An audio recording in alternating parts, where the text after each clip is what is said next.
It is time to blast out some invitations, because I've got a bunch of them. Starting with the writhing invitations, which are honestly probably going to be a waste of time. But that's okay, because they all need to go, and I'm too lazy to sell them.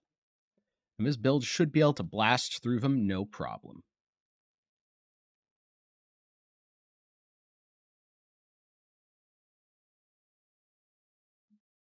You must win this one for me, my champion. Your champion looks delicious. Hey, how's it going?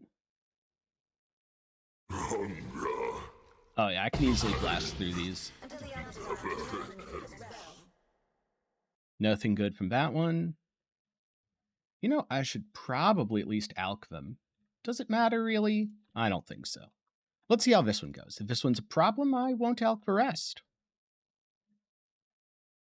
Doing these first while I wait for people to trickle in a bit.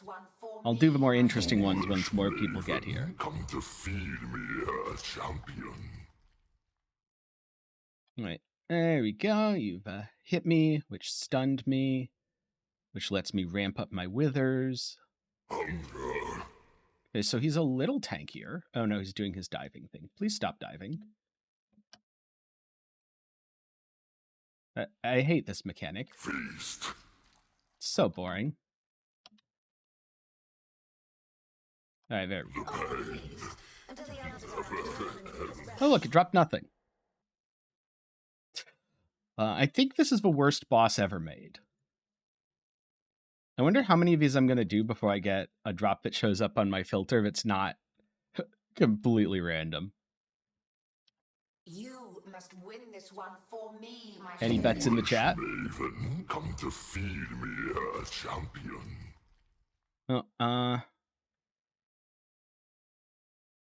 The message I put in chat isn't showing up for anyone, is it? Let me fix that quickly. Alright, and...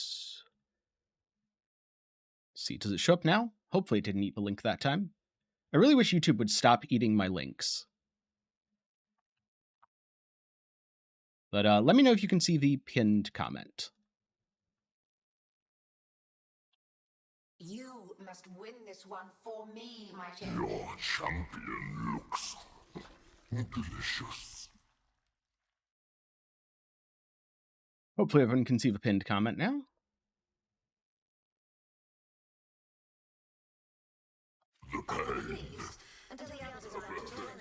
Okay, this is a waste of time. Yeah, I'm going to go do invitations that aren't a complete waste.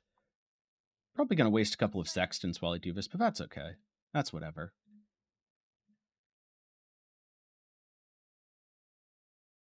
Good. Are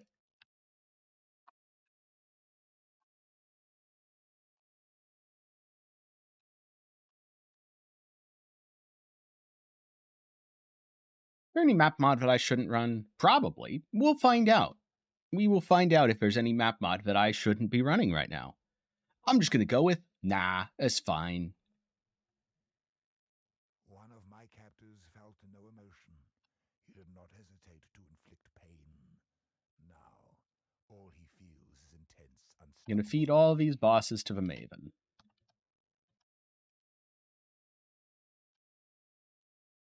Might as well do the Harbinger while the Sextant lasts.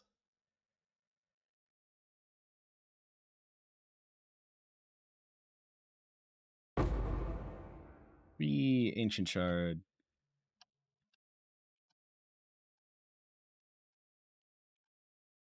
Poison Spark is very good at just blasting through enemies. They cried out for the milk of the mother, and it was given. They danced rapturously beneath the nourishing rain, suffocating in the tangled ambience. Also do this. Falling one by one This way, to the selfish exile. scramble We need for not the survival. fruit, just the juice. Instant Leech feels so good on my mana. Actually insane.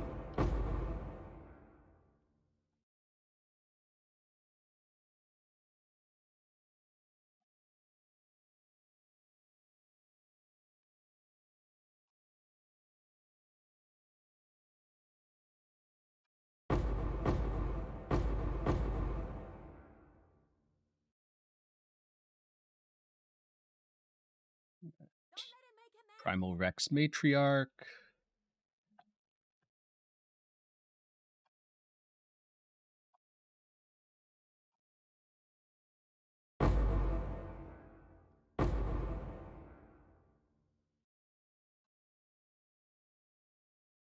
There we go. Out I go. Back to blasting the rest of the map.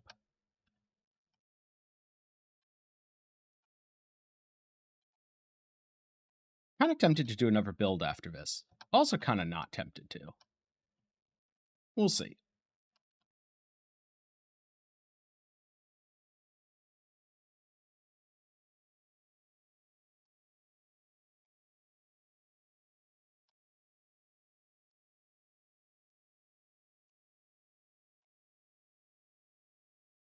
And the Legion is, I think, the last thing I forced onto the map.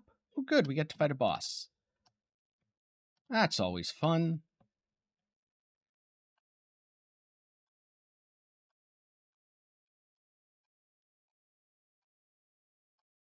What didn't I kill? I'm sure it's only one enemy somewhere that I missed. Oh, that's what it was, yeah. Oh, it's a Carnage Heart. It's never an Astromentus.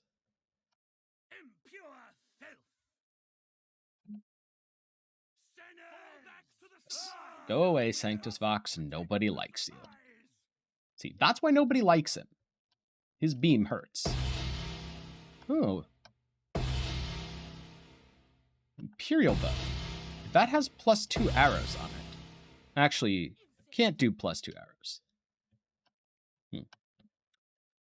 The Torchlight season, overall, the game content is good.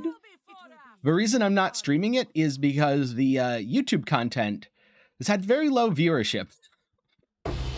And so I'm mostly just playing it off stream. Though I may later this week stream a bit of it on Twitch as well.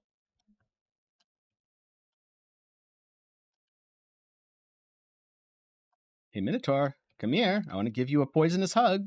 Thank you, buddy. Ooh. Fight a boss. Get 2 boss maps. Easy. All right. I used all the juicy stuff. From now on, we are going to just blast through. Oh, that's already captured. That's already captured. Oh, Pit of a Chimera. Got it. So that means I should redo all the sets to account for the fact that I had some lying around. Oh, whoops, misclicked. It's garbage. All right. So 1, 2, 3. 1, 2, 3. 1, 2, 3. 1, 2, 3. Hey, how's it going? And 1, 2, 3, and I can forcefully reroll this into a Chimera with Horizons. Wait, no, Hydra. I was supposed to reroll it to Hydra. All right, it's done. Oh, grats! Yeah, Precise Caswell channeling is very popular at the moment.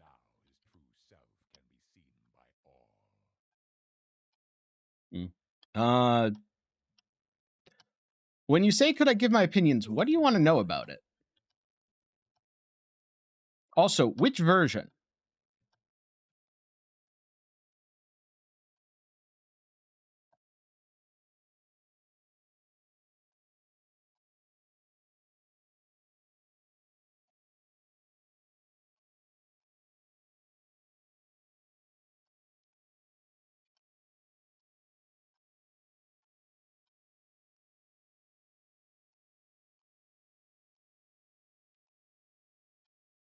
Because depending on which version you're wondering about, my opinion might be, well, I'd rather just not hit buttons, so I prefer Summon Grim Phantom. Or it might be, you need a lot of gear. If by basic you mean without Decayed Mind and stuff, like garbage. Absolute trash. For Summon Spider Tanks to feel really good, you need quite a bit of gear. Though again, it also depends on if we're talking order calling or charge calling. On order calling, much more gear reliant. On charge calling, less gear reliant. Definitely less gear reliant. but I would still go Grim Phantoms on charge calling for the automation. Unless I was farming Path of a Brave or something. Life is so brittle. Hello, Chimera. Please get extremely poisoned. Thank you. Much appreciated. Shadow, rise and fight.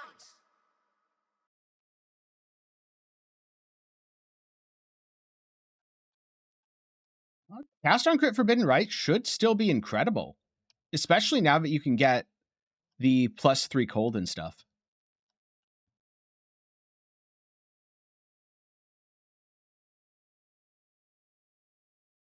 Feel death's pull. Okay. Instead of saying dwarf, give me a hero trait because I still have no idea what build you're talking about. Are you on order calling or are you on charge calling?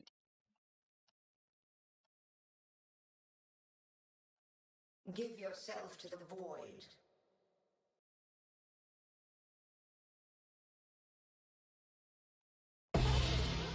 Aw, I didn't get a double boss map. I feel scammed.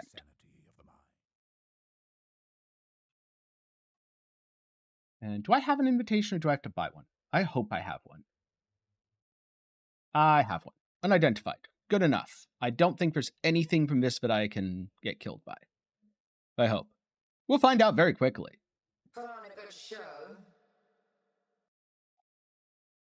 Resist the assault. Well, at the moment, nothing seems to be killing me, so I've clearly made the correct decision. Oh, yeah, I'm fine. Come here, Phoenix. Come get your own poisoned hug. There we go. I'm going to kill him before it goes off. Now go retrieve more challenges for the next round.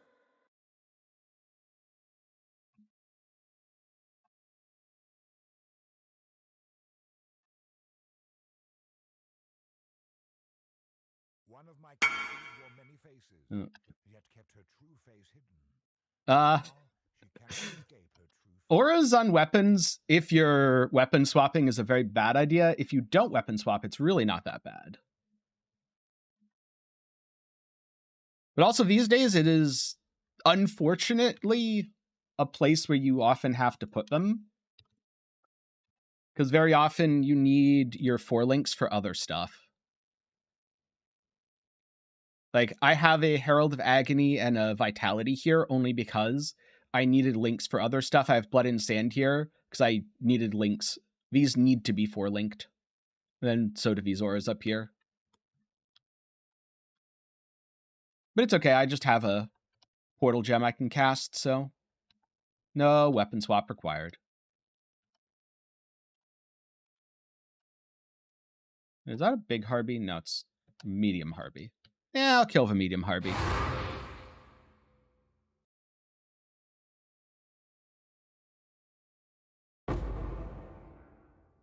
I'm skipping Expedition for now because I'm just kind of running through these maps. I should be doing it. But I want to do more bosses. So we're not doing the thing that is optimal, we're doing the thing that I'm doing.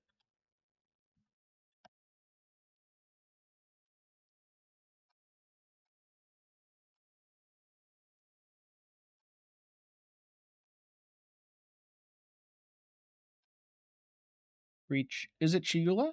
Maybe. Nope, it's Ulnatol. Alright, I'll kill stuff in an Ulnatol breach. At least for a little bit. Alright, I've run out of things to kill.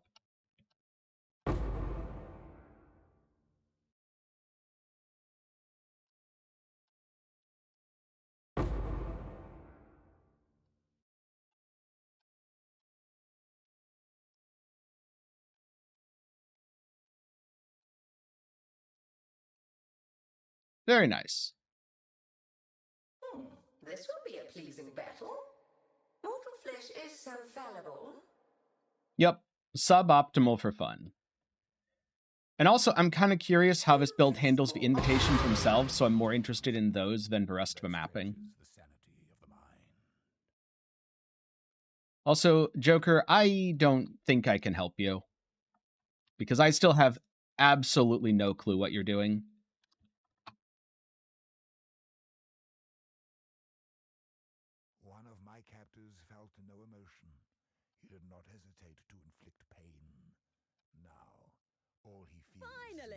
Come on. unstoppable agony. At this point, I don't know if you're intentionally being vague or if you also don't know, but without a better explanation, I legitimately have no idea what you're playing.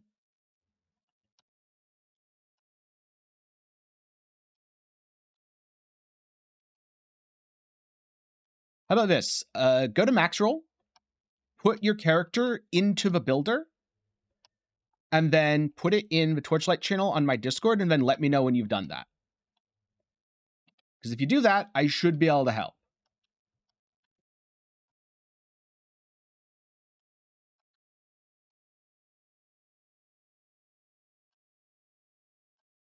I don't want to give advice based on what I think you might be doing when it might not actually be the right advice, because you might be playing a completely different build.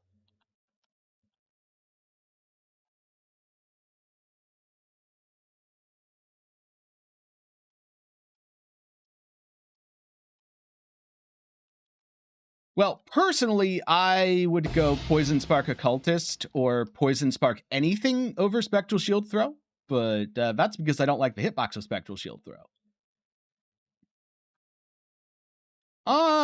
I wouldn't say I made hundreds of Divines doing it, but I definitely made quite a few Divines doing it. The main reason that I didn't make hundreds is just because I didn't do it that much. Usually I would do it as a side effect of just trying to make a weapon for myself. I envy you at times, Nomad. You act in service of survival. Any plans on selling the build when I'm done? Nope. Fragile existence. Your mind is assaulted by reality, yet it shields itself with hope. In general, I don't sell my builds. Usually I just kind of keep them. I probably should sell them, but I'll be honest with you, I don't know what I'd do with the currency if I sold this. I guess buy a Mage Blood. I guess the answer is I would buy a Mage Blood. A contest of wills and power. Wonder. Life is so brittle.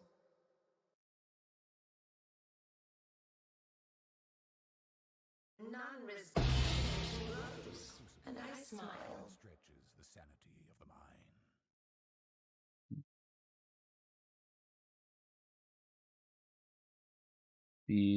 mind. That's garbage. All right.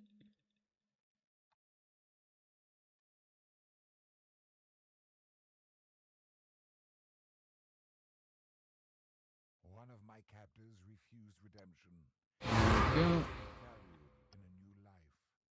Now, new life surrounds him.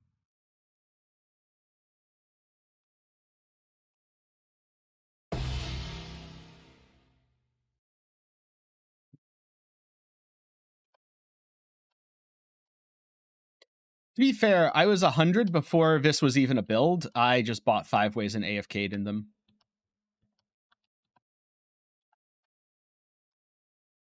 Oh, those Iron Commanders sound like a nightmare to make. No wonder people bought them. If I was playing that build, I would 100% buy it instead of rolling it myself, too. I saw Captain Lance slowly lose his sanity.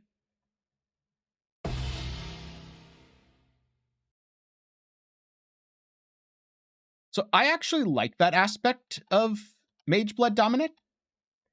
It opens up a lot of possibilities which you couldn't do without it. And if you want to do that on a budget, you play Pathfinder. Because I have the same level of creative freedom without needing to equip a Mage Blood right now. Instead, what I give up is 2 suffixes on my belt. Do Oh, not leave me. that's... Resist Yeah, the that's brutal. assault. All right, I don't think I'm going to kill him before he explodes. Oh, that was really close. And in the grip of the infinite. I probably should have just stood there. And... yeah, Chimera.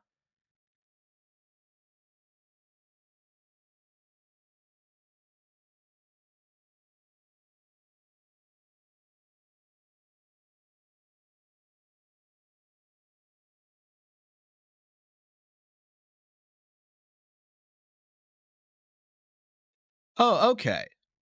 So you're order calling, not charge calling.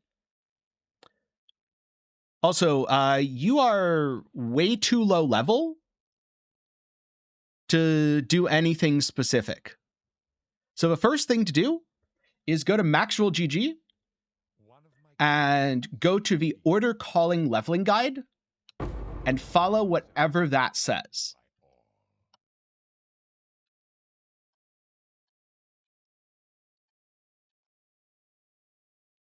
Because most of the things I was talking about earlier were late end game decisions that don't apply to you right now. So I'd start with a Maxwell leveling guide. Once you get to around level 80 or so, that's when you worry about most of the other stuff. And thank you for posting that. That makes it much easier to help.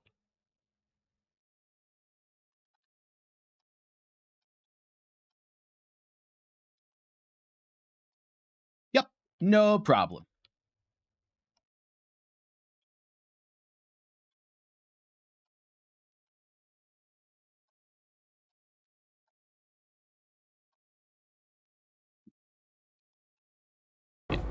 So you design around Mage Blood by having it replace effects that you'd otherwise need. So a really good example of this is you often need resistances as a suffix on gear. But if you get resistance as a suffix on your flask with Mage Blood, you can replace that. And that means you get more suffixes for things like omniscience, for things like, let's just say, crit multi or attack speed. Maybe life regeneration, and it lets you use, what are those gloves called? The ones that Tuna's always using. Calm Spirit. All of those stats can be enabled or enhanced due to designing around a Mage Blood. You're alive! Maybe you use triple elemental flasks and not only fix your res, but get a bunch of elemental damage reduction as well, so you don't need max res. And now you can focus on damage shifting like Fizz taken as. The Maven fixates on struggle and suffering. Such was Again, you can do a lot of the same things on Pathfinder.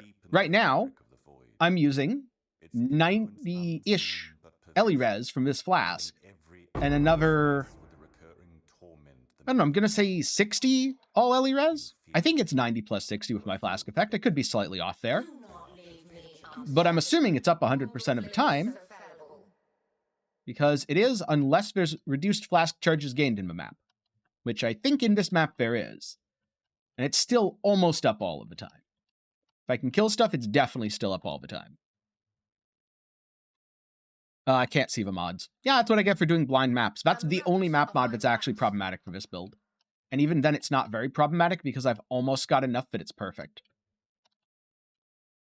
Yes, I know it would be easier to just not run those map mods, but I'm allergic to identifying my maps. That's why I'm playing a poison build that doesn't care about regen and doesn't care about most stuff, actually. Life is so brittle. I do like how every time the Chimera hits me, it triggers my cast when stunned, which then massively debuffs him and heals me. That's great. Grasp your mortality tightly. Like, poor boss. It's just trying to kill me, and it's trying its best. Life is so brittle. Yep, that makes sense. Sanity of the mind.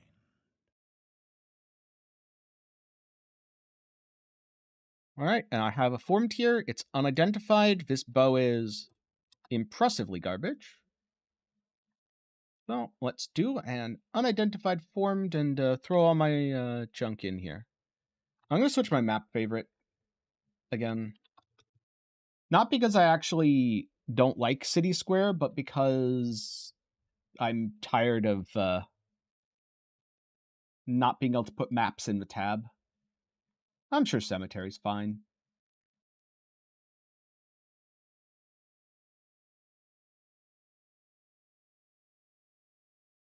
The long-awaited event is finally here.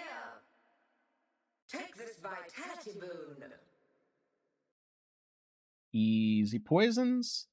Another challenger, feel your life drain away. Handle this! Life is so brittle. I think those are all ones I farmed, but when I'm running a lot of logbooks, I do buy them. Oh wait, I did not mean to click that. All right, let's go back for my loot, because that's kind of important.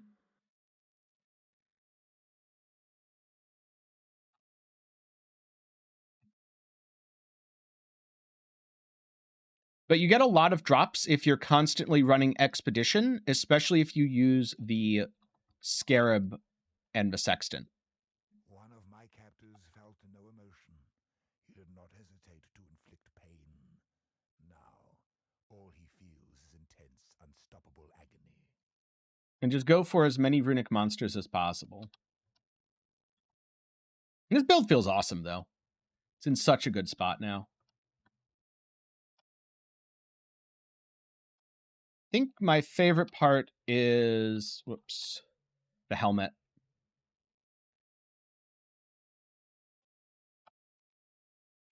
In theory, I could have something better than the suppress there, but in practice, there's nothing I'd rather use at the moment.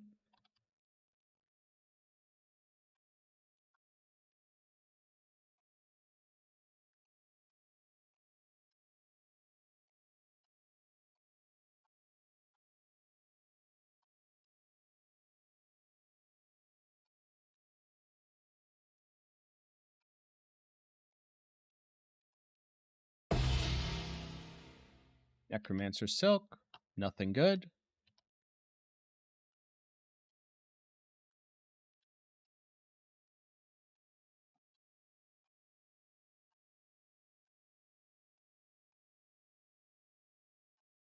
I think you do average an additional logbook per map when using the Sextant.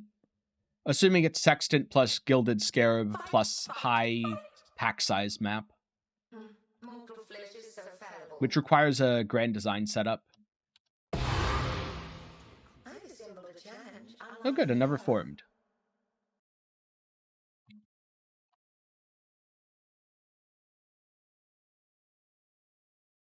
One of my captors refused redemption. He did not see value in a new life. Now, new life surrounds him. I like how I'm standing in all the puddles and my health starts going down. And so, because I'm standing in everything, I just hit my life flask and it's like, what's damage? Damage erasure.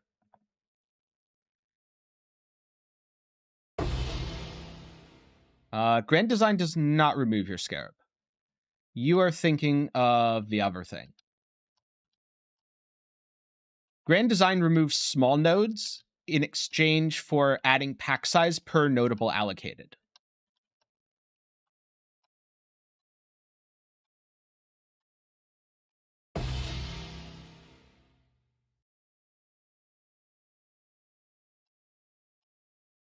Oh, another big guy.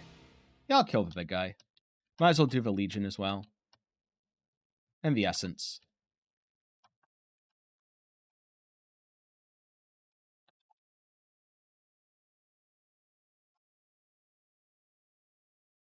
If I weren't in the middle of 5 mechanics, I'd feel... Oh, wait, never mind. I feel perfectly safe anyway.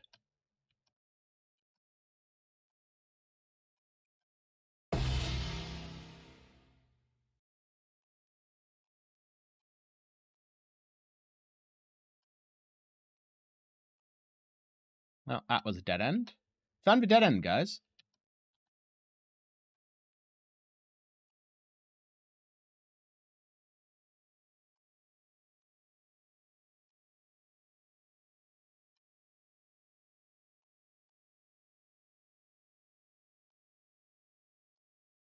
I saw in the Nomad Witnessing a good kill is the only cure. A mote of my might. I saw in the churning black masses. And pop goes the Phoenix. And it was right to trust them. But now Right. So you are thinking of growing hordes. I'm talking about grand design.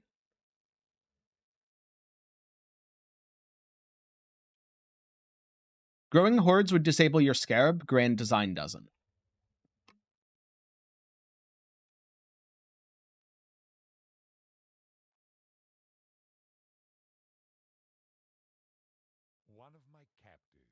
a beast within his heart. Now his true self can be seen by all.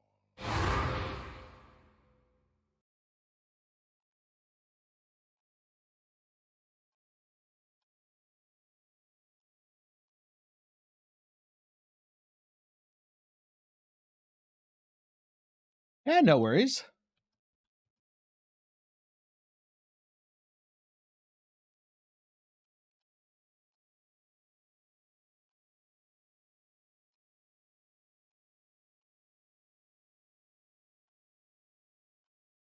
Gotta love just kind of running through enemies and watching your explosions go alongside you. Pop, pop, pop. Everything's dead.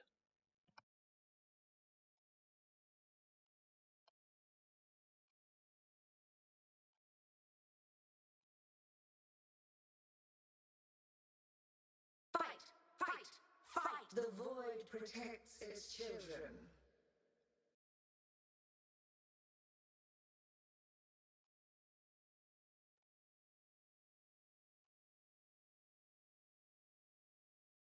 Tight tethers!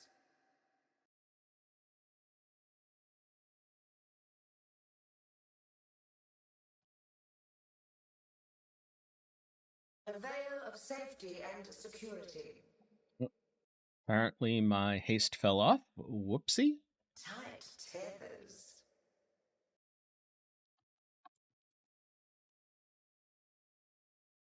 Resist the assault! The build is very good.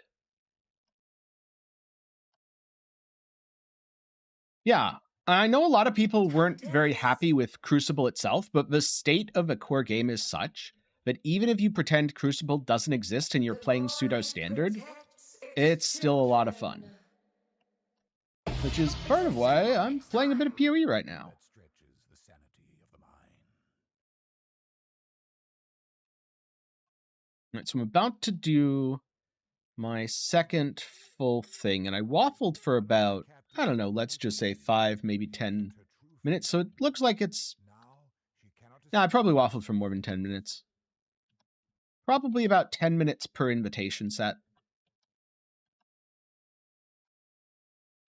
Which means I could, in fact, do 6 an hour. Not bad.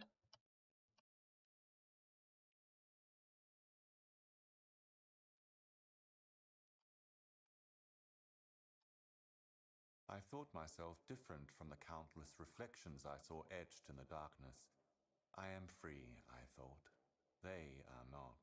And each had the same thought, and each took the same path, and each befell the same fate. But I am different, Hail! I repeated, and heard its echoes forever. Wait, there are? There aren't supposed to be. Did YouTube do something again? 1 second. Let me get to a safe spot.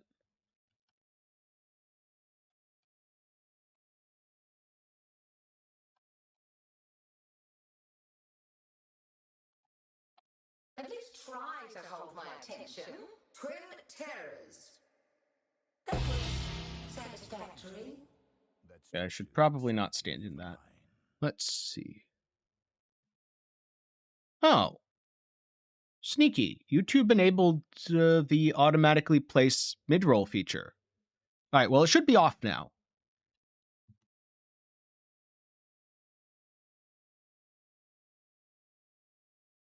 Yes, it can be removed by the creator. And I believe I just turned it off. Because I prefer not having the mid-rolls while I'm live, and then putting them in for the VOD. That way, when it's live, it's more watchable. I believe sack frags do affect those maps, yes. Or do you mean the invitations, in which case, no. Fight on.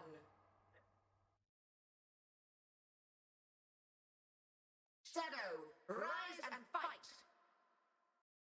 Another Yeah, one nice thing about YouTube as opposed to Twitch is, as the creator, I have a lot of control over how many advertisements show up while live, or if they do at all. And so, yeah, I kind of wish Twitch had that.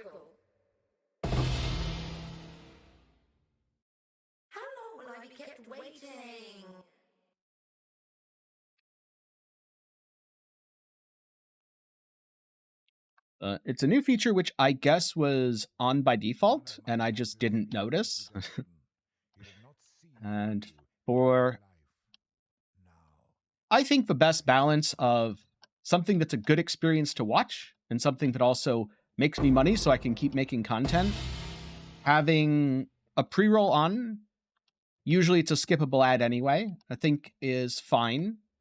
And then having mid-rolls after it becomes a VOD, but not while it's live.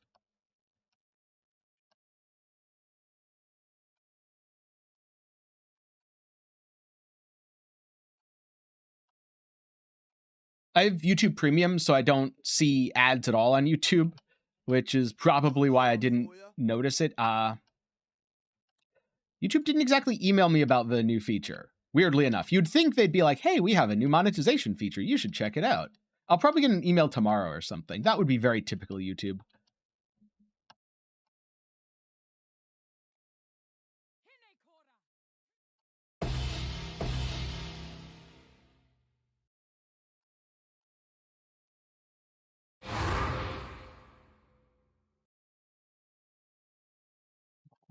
Not for good fiend. Wait, is there a good fiend dagger? I don't think there is. I should probably fix my Atlas tree if I'm doing this, but oh well. Into the hills. Let's see if I drop emblems. Nope.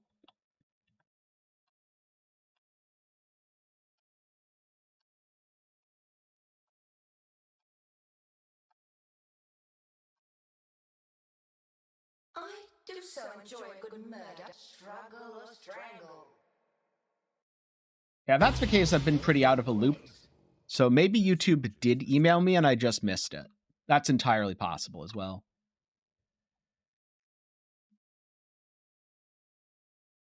One of my captors felt no emotion. He did not hesitate to inflict pain. Now, all he feels is intense, unstoppable agony.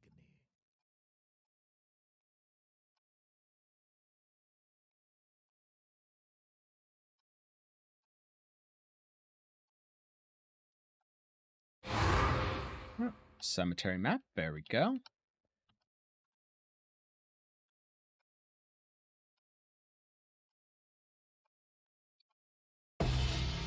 The worst is on Twitch when you're watching an actual event or something and you get hit with ads.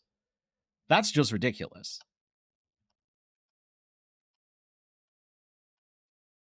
I do not think 70 divines is enough either at first glance. I have absolutely no idea how much a lot of my gear is, but you need Ashes, Progenesis, a 20 quality Phantasmal Spark. Those are all completely mandatory. You will feel much squishier without Blood Notch and Immutable Force. And as for the rest, there's a fair bit of flexibility in terms of the other gear. The other gear you can probably fit into 30 divines if you're careful. So I don't know. Let's say 150?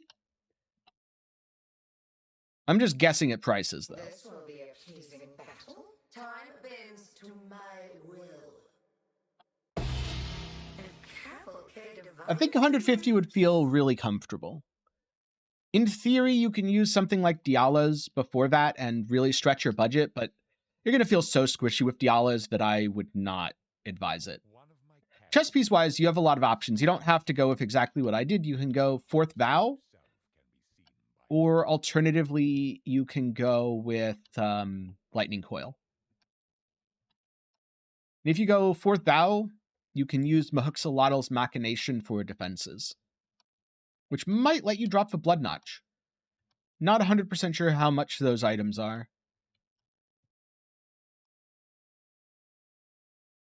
I put this build together a couple weeks ago now, so I would assume a lot of prices have changed.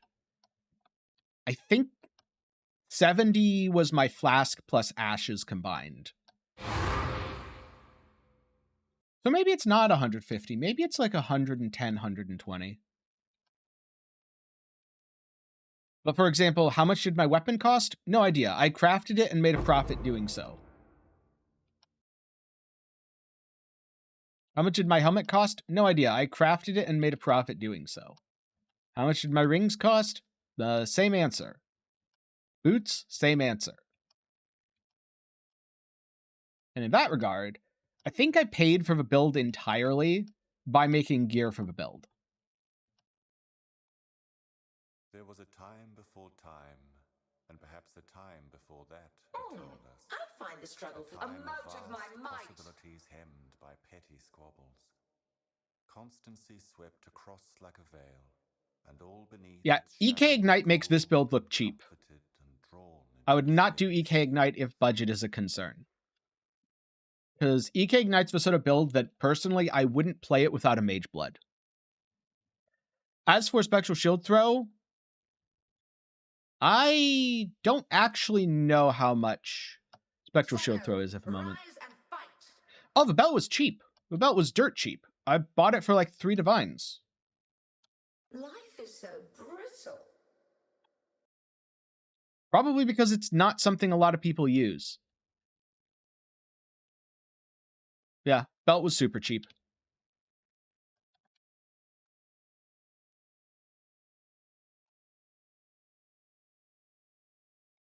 I actually think I spent more divining my belt to get a decent roll on the reduced flask charges used than I did on the item itself. Ironically. A mote of my might. I mean, that is often how it goes. All of the expensive builds look super fun, amazing, and awesome, and just completely crush the game. Whereas budget builds are often clunky and slow. It's why I don't play budget builds, because I find them clunky and slow and prefer something that feels really strong. And because I make most of my currency crafting, I'm completely fine swapping up my build. Well, and pop. That stretches the sanity.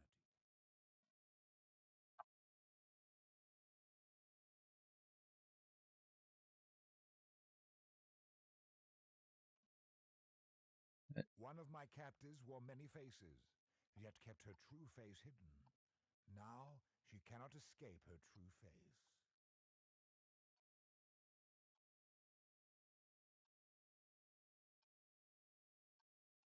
So I have a lot of nice to haves, but not mandatory things on this build, like my Asenaths. They're very expensive, I'm pretty sure. I don't actually know, because I'm pretty sure this was the pair I double corrupted myself.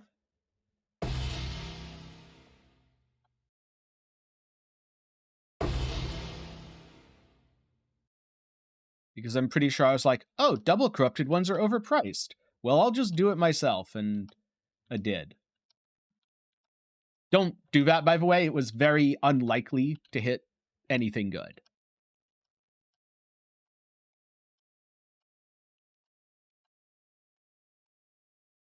Hail! What about the strength stacker didn't you like? Haven't played one recently, but last time I did, that was pretty fun.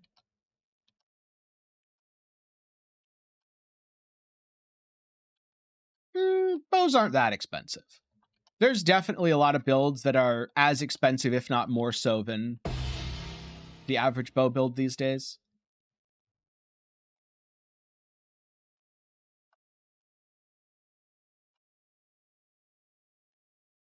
Especially some of the Crucible tree builds.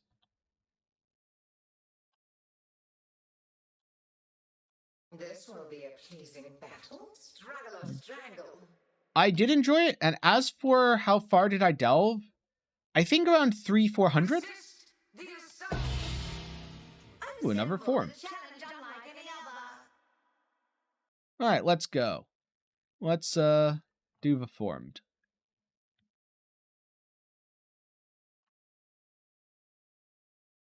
Wait. Oh, that's the wrong. Like, why isn't it activating? Because that's Maven Invitation the Atlas, not the formed. Good show. Life is so brittle. You're super poisoned. Another challenge. Be healed and fight on.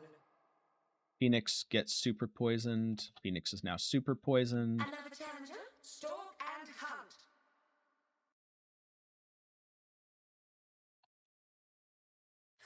hunt. If you're adding any links to it, YouTube loves to eat those. If you're not adding any links, I genuinely have no idea. Just YouTube things. If it helps at all, I'm not doing anything to delete them. It's not me. I blame the robots. One of my captors refused redemption.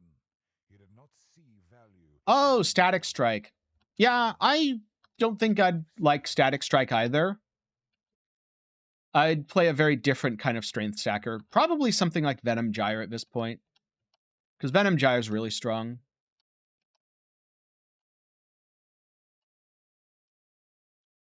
Yeah, just YouTube stuff, you know.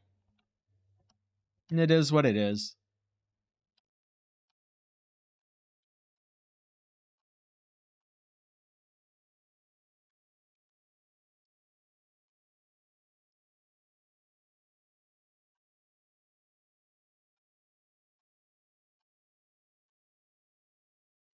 Oh, that poor man.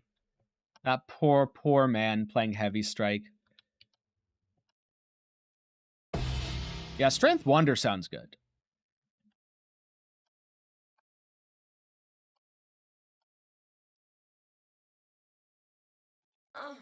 I did a Poison Strength stacking Wander back in... Oh god, what league was it? It was so long ago now. I think it might have been Heist League. It was really fun. I remember that. I don't remember too much else about it, though. One of my captors hid a beast within his heart. Probably because that was actually years ago. I know it's early to be making determinations like this, but I kind of feel like this Poison Spark Pathfinder is going to end up going on my list of favorite builds from the past year for 2023. It's just so smooth. Swarmed and swelled and died and were reborn. But in truth, nothing changed, and we looked upon the ants with envy, a waking, hypnotic slumber.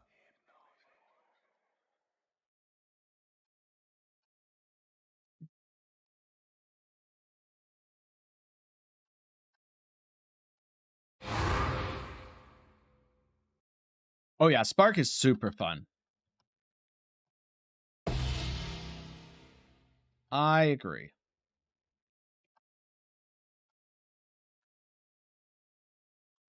To fight is to exist. Feel your life drain away. Been a while since I played a proper Spark build. And I know going into this league, a lot of people were like, oh, Spark's nerfed, Spark's dead. Nah, that's totally fine. I think if you wanted to play something on more of a budget, you'd go with the Inquisitor non-poison version. Because that shouldn't be nearly as gear intensive. You don't need things like Ashes. You don't need Progenesis. I mean, Progenesis would still be nice, but you don't need it. Whereas here, I mean, okay, technically you don't need Progenesis, but I would not play this build without Progenesis. You will be so squishy. Like, I have 4.7k life. You wouldn't know it from me sitting in a bunch of mechanics. But I don't actually have that much life. Because I don't need that much life. Yep. In enclosed spaces like Delve, it's insane. I've been trying to get life gain on spell hit. I was trying to get it on my rings with a bunch of Crusader slams, and I never hit it.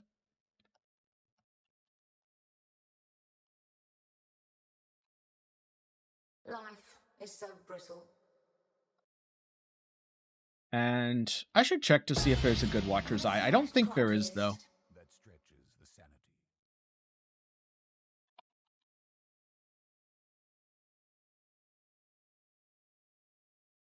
The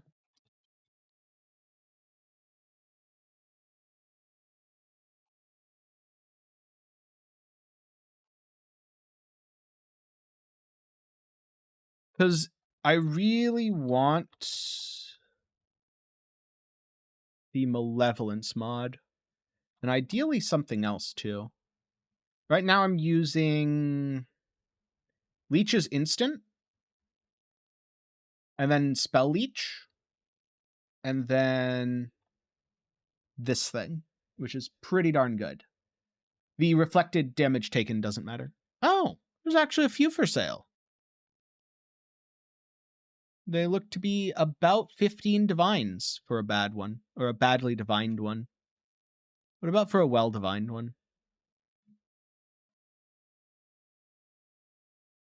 Oh, are there no well-divined ones for sale? Or are they just really expensive? Oh, here we go, 24 divines. 15 to 24 is a pretty big gap.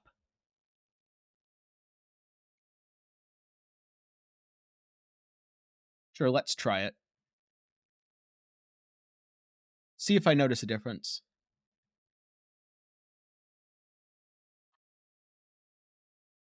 Assuming that they answer, of course.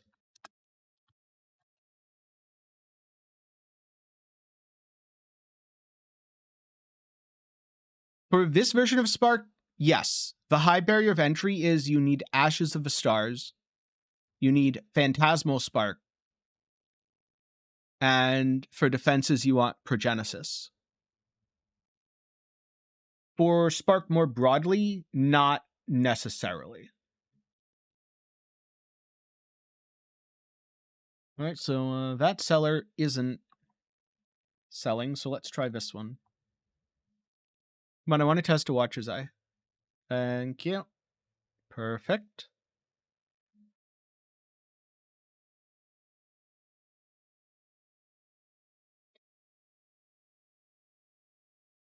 Oh, so instead of going life on hit for Forbidden Rite, you go ES on hit, because Forbidden Rite also hits a ton.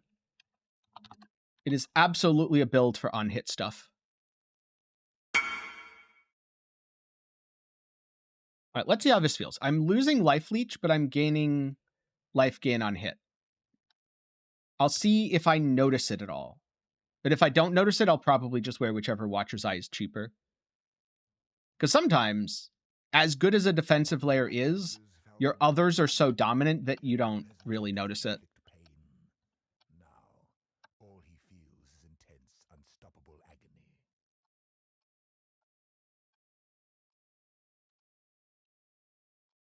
I think it's still correct to have the Leech's Instant, though, and the Leech for ES recovery.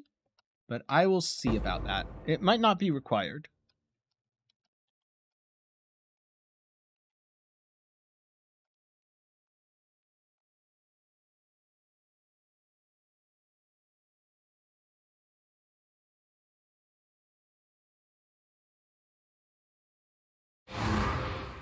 Part of me is tempted to say I feel tankier there, but I think it's too early to tell. Because that could also just be that puddle wasn't doing that much damage to me. I need to stand in more varied types of things on the ground.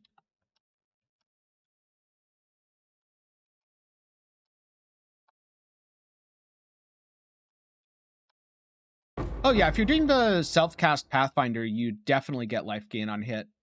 And also instant leech.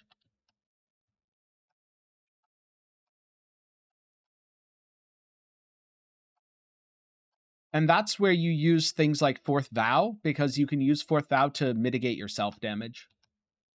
Really insane.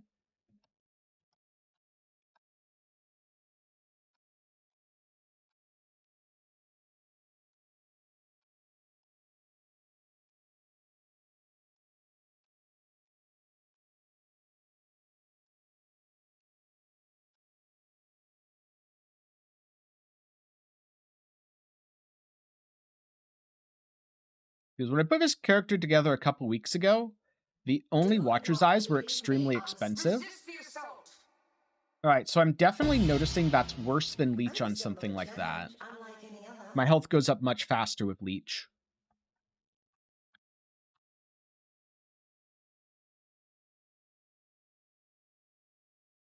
Yeah, with Ashes, it's quite fast because of alt quality Cyclone. my captors wore many faces, yet kept her true face hidden. Now she cannot.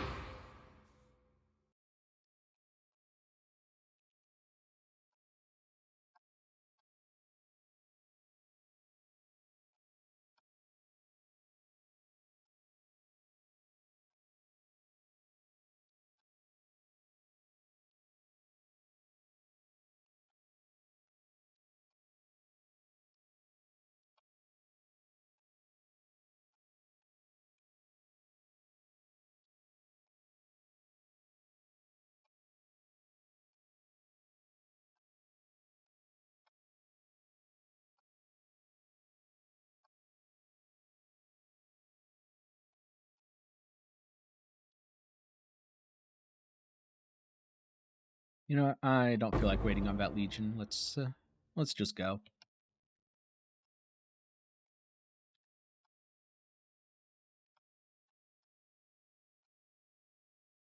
The stars watch in envy as life invades. Yeah, it feels like build too good can't properly test life gain on hits so far. Death that is dynamic as it is rhythmic, while the stars themselves. I considered using a Dendrobate, but I decided a defensive chest was way better and I didn't need the damage.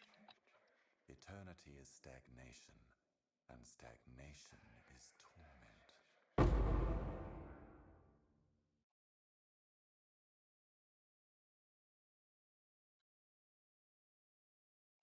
Oh, my collection is about to grow. Twin terrors! You see here? This is where I'm noticing not having the leech. If I... Oh. Let me do that. Time bends to my will. Alright, now I have the leech again. And it provides just much more consistent life recovery. So I think I, thus far, prefer leech to gain on hit. If it's one or the other. Obviously, if it's both, if I could get both here, that would be even better. Do I need that strength? 181. I guess the answer there is no, I don't need the strength, but it's nice to have. So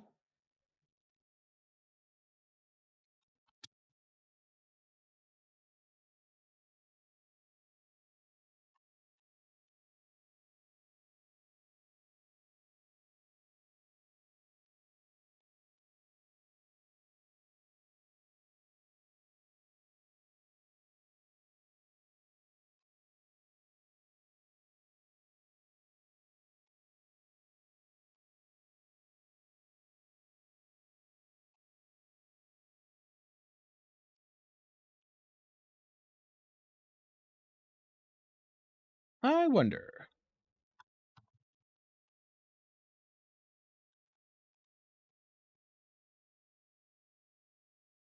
What is the mod called again? Oh, here we go. Life per enemy hit with spells. There we go.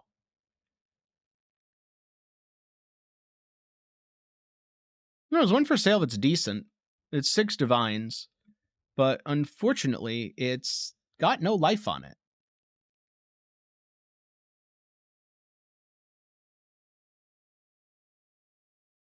I don't think it's worth spending 6 divines to test.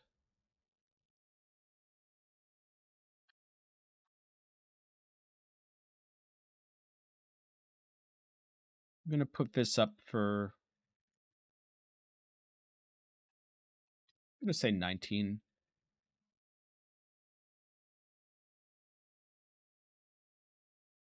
Let the blood dance begin. There's actually a really good one offline Feel your life that I could definitely drain get to away. test. Mortal flesh is so fallible. Handle this! Handle this, Shadow! Rise and fight! Such wild, delightful desperation. Oh. Sustaining. How long will I be kept waiting?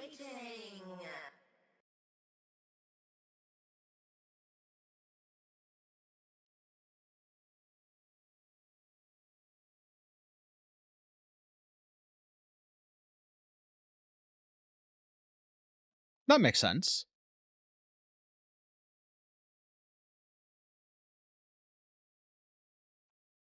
Oh yeah, I have these, but haven't been selling, so maybe I should re-roll one of them. Probably this one.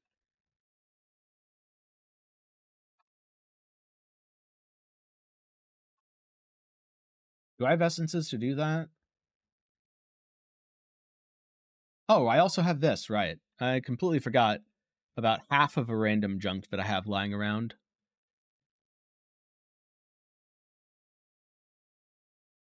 It's Essence of Delirium. How much are Essence of Delirium? 20 to a Divine? Sure. Let's see how this goes. Doing a little science. Oh, that's an interesting bow. But if a 20 per isn't answering, let's go 19 per. There we go. Easy.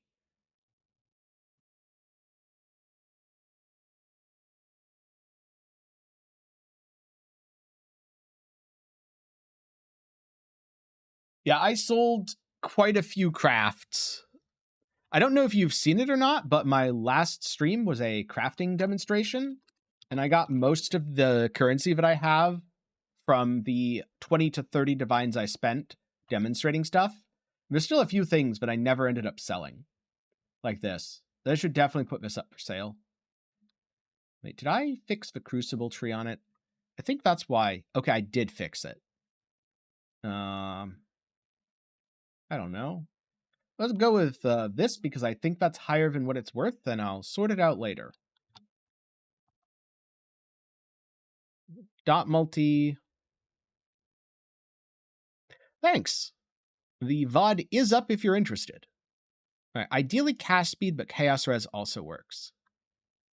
Strength, not really. Max CS, no. Wait, Dex int. Ooh, it's actually really good.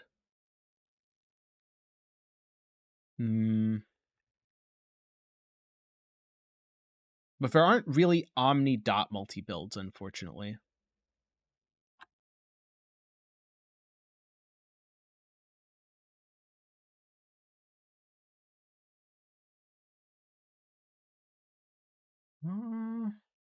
Ooh, chaos res. But I need an open suffix.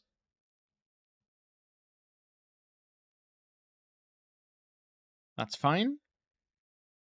And it's dead. Life and strength. Life, strength, all res, but I don't think the all res does anything for me.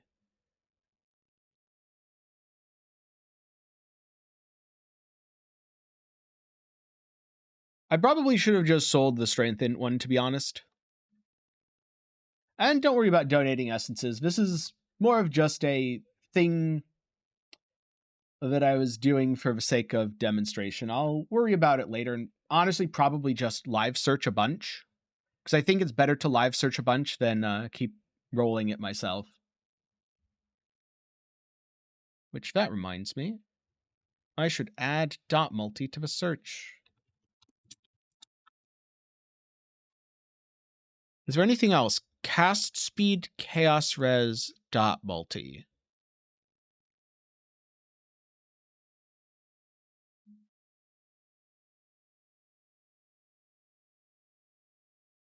Nah, I think that's everything. I'll live search that for later. Go back to blasting some bosses.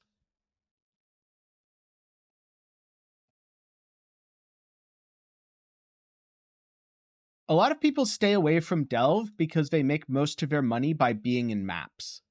I don't make most of my money by being in maps. Therefore, I kind of just do whatever I want.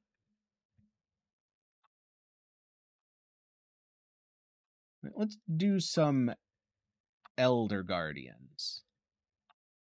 I don't think I have any. No, I have none captured, so that's perfect.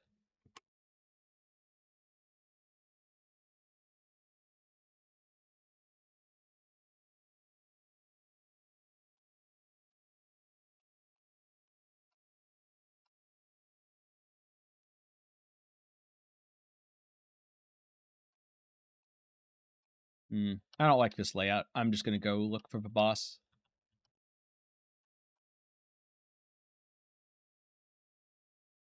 But for me, crafting is a money printer.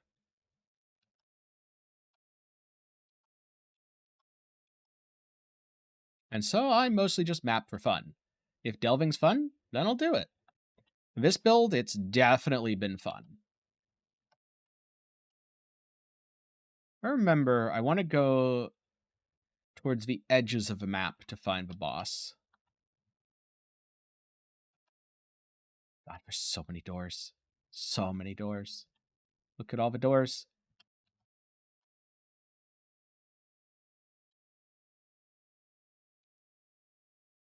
Found it.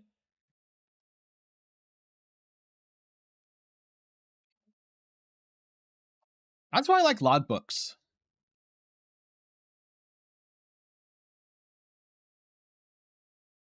Yes, this is the soul of heist map. I just realized, on single target, I can measure the effectiveness of life gain on hit really easily. So let's see how effective my life gain on hit will be. One shall murder the other. Mortal flesh is so Okay, I'm fallible. getting well over 40 within the virulence duration. Yeah, Beast in Essence is also very good.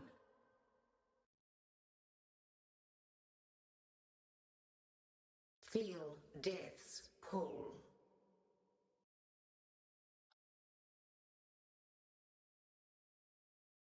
I wonder if I let virulence Take completely this drop off here vitality for a second. And just try to cast once. Oh, there's a bunch of ads. Life is so brittle.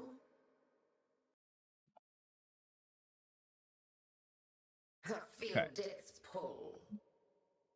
That was definitely a couple of casts. A battle for the ages, with exotic rewards to Oh, this match. reminds me, I was supposed to replace something. Right.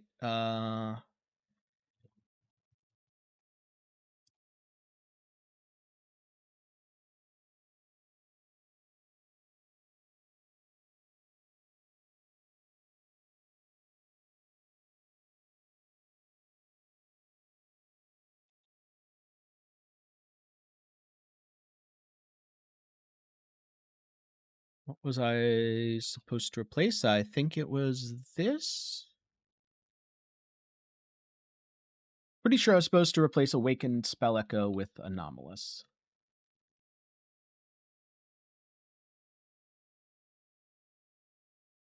Oh yeah, beasts are great. I just get bored of doing that many maps for the beasts.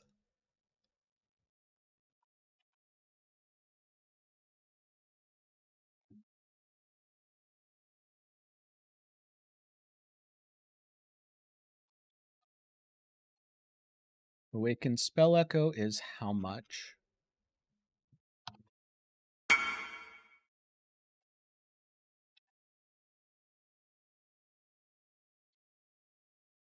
Looks like about 5.2 divines.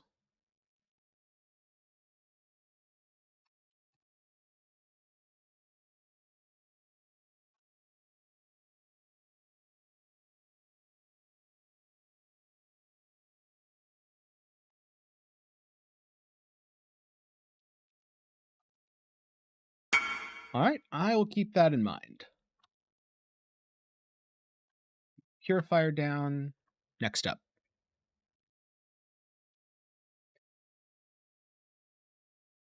The base does not matter as far as I remember for Explodey Totems.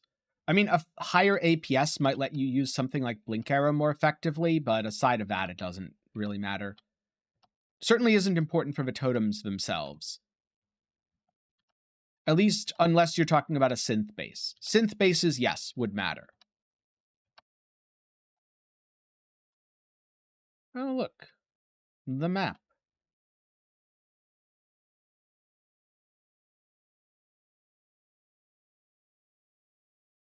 What I might do when I run out of stuff here is actually do a feared.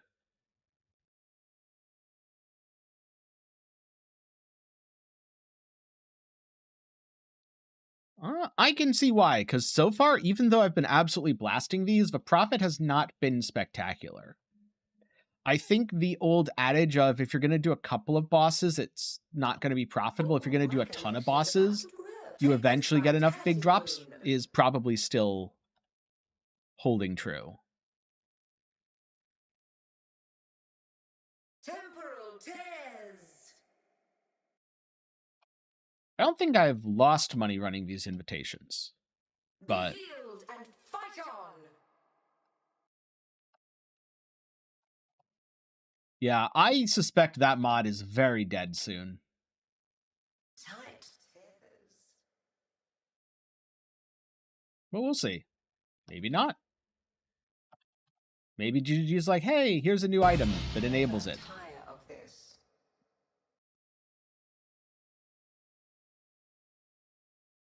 I must have less life recovery on this map or something. Have a good night, and thanks for stopping by.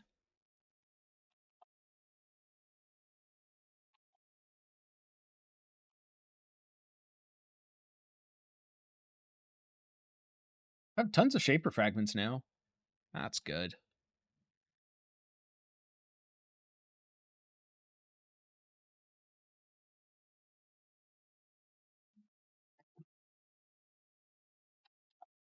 Ah, yes, City Square, where I can just run to the middle.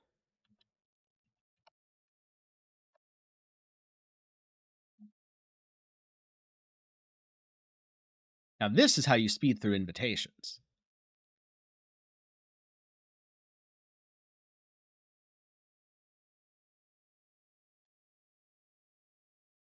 That was a weird one, because it forced you to take it for Guardians to be profitable. Though I do wish they'd give Guardians their special drops back, because I think that would go a really long way. Two playthings enter. Tight tethers.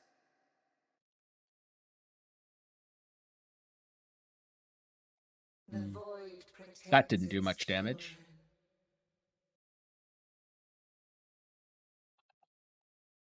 I think most aspects of Crucible are good where they are.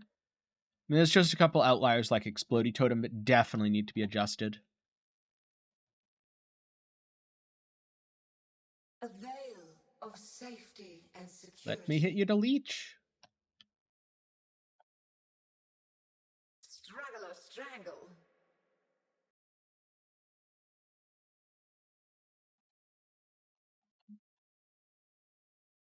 A veil of safety. There we go. Who needs a mage blood?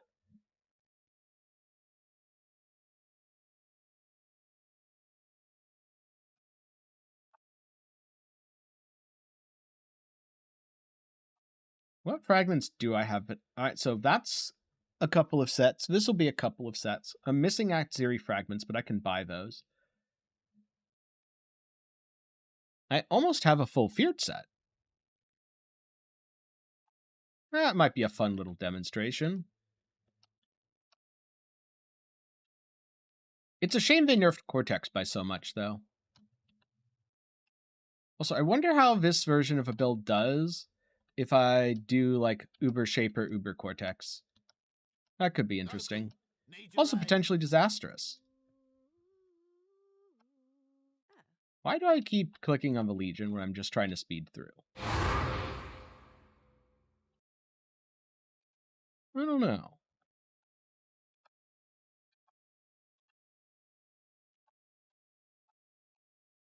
But I do. Just like how I attack the boss, even though I know the Elder's just going to nuke it anyway. But you gotta kill the boss. That's how it is.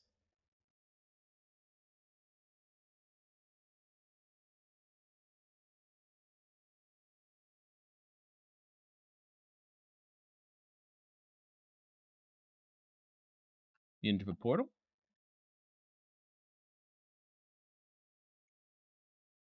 How much is Cortex right now?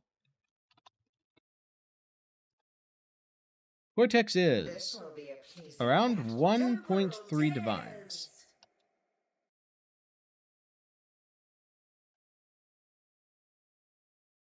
How much are divines in chaos right now? The assault. Roughly 230. Struggle or strangle.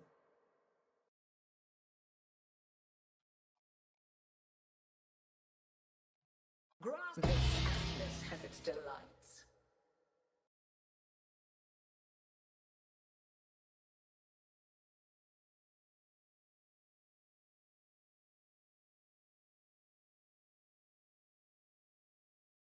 Okay, time to do the twisted.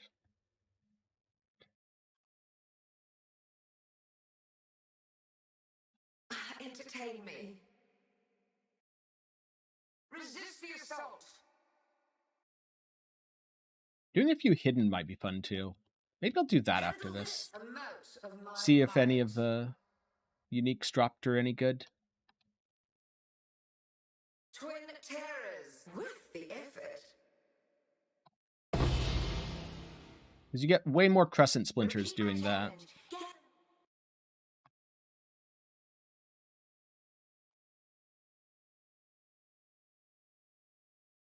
So I need breach stones. Let's go to there's your fragments and sets. How much is Zoth breach stones? Sure. I'll buy 10 of them for 200. Assuming that this guy answers.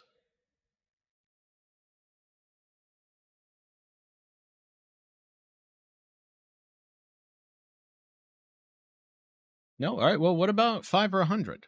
Oh, wait, never mind. They did answer. Cool.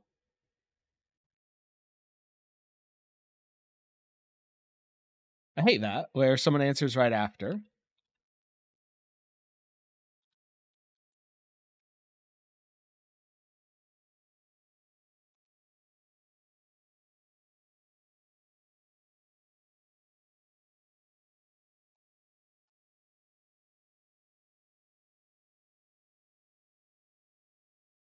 I'm gonna need more chaos to buy the others.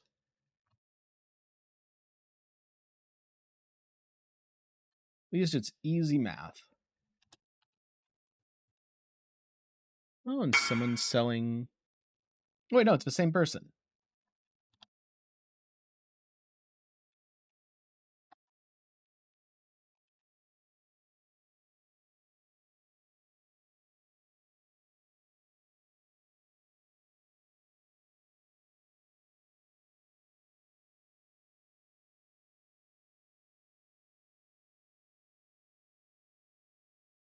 Wonder what else they have breach stone-wise.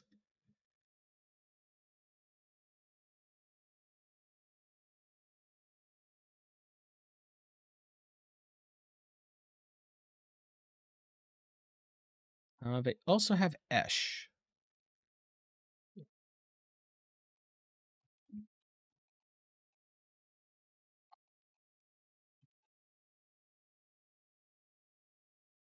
$100, $20, $40, $60, $80, $9. Cool.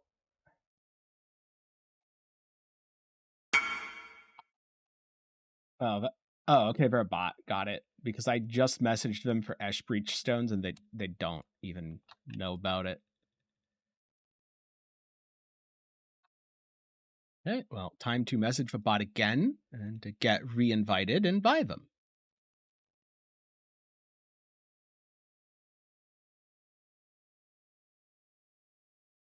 Yes, that's correct.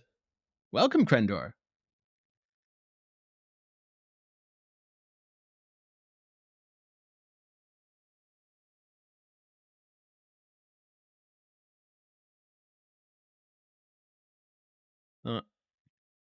No, they're not inviting anymore. I may have messaged too many times.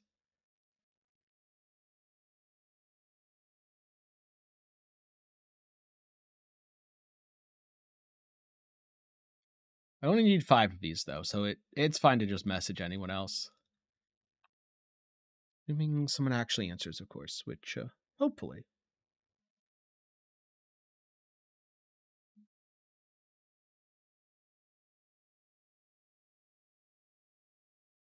There, I've messaged 3 people with any luck. Perfect.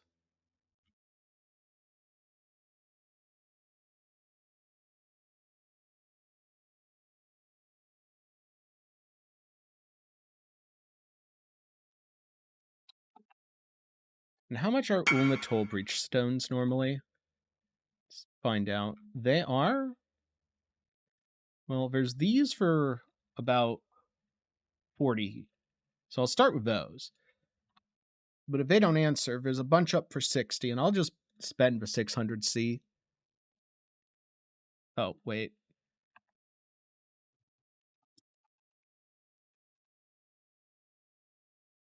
I clicked the wrong thing there.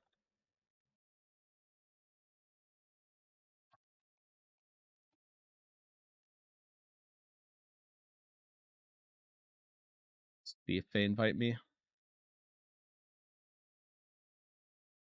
When am I doing the $3 million house tour? When I have a house, the tour.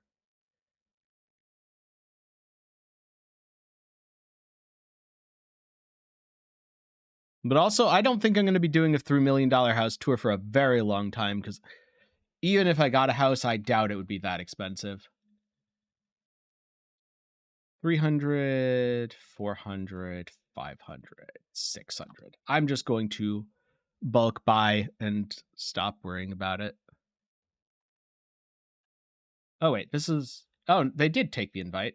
All right, well, whatever. You get extra currency because I can't be bothered to unstack.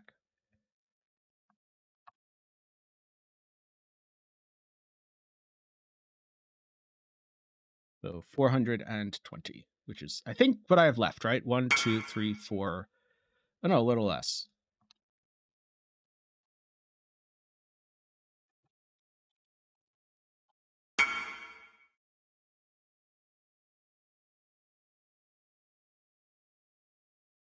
There we go.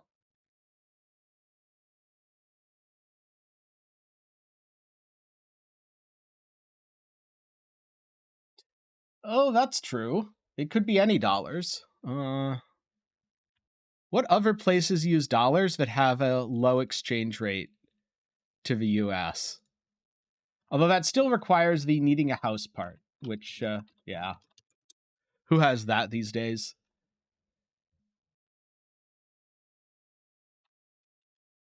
Right. And I have a whole bunch of breach stones. Wait, how did I end up with 7? I don't remember how I ended up with 7 Ash. Whatever. I'll fix it later. Will I? No, I should fix it right now.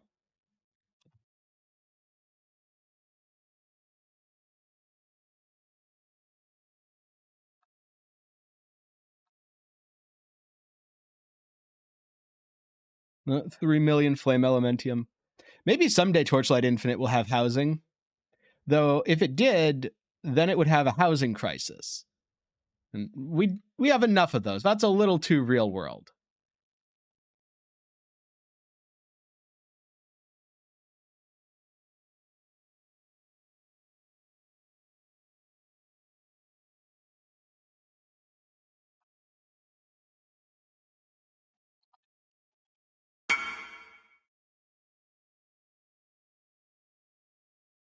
Okay. Now, I just fill my inventory with these. That's definitely how this works. 5, 10, 15, 20.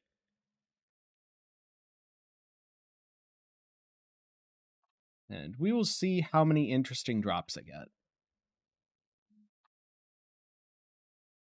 Yep, I have that active. Good. Should have checked before clicking start.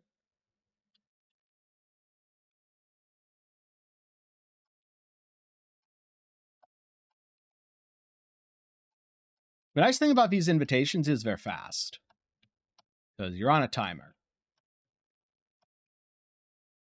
I spent what?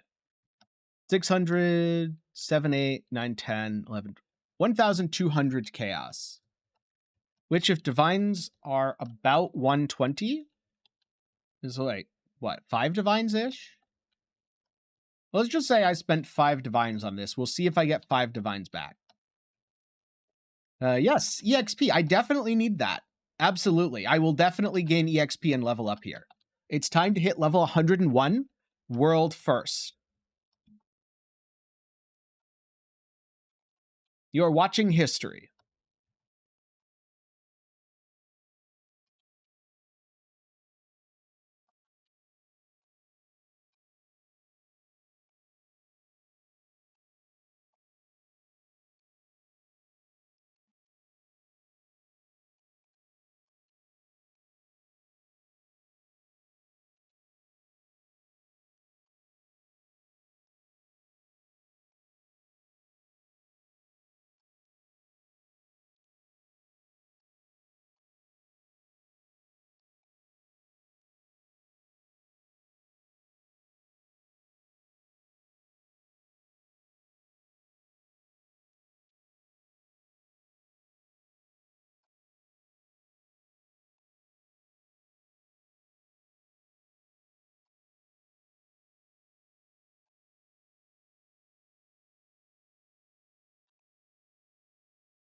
All right, time to go fight the boss.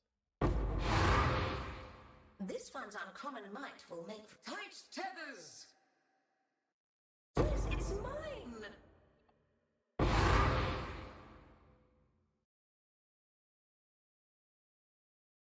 I think the most valuable thing that dropped there was the Awakened Sextons. Okay, I need a keep. All right. I'm going to put stuff in the eggs tab for now.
So far, so good.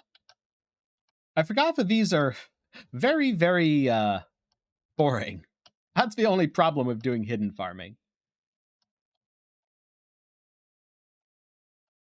I miss the days when these first came out where you could bring 6 people in and you'd get to do hidden 6 times off of one set of stones.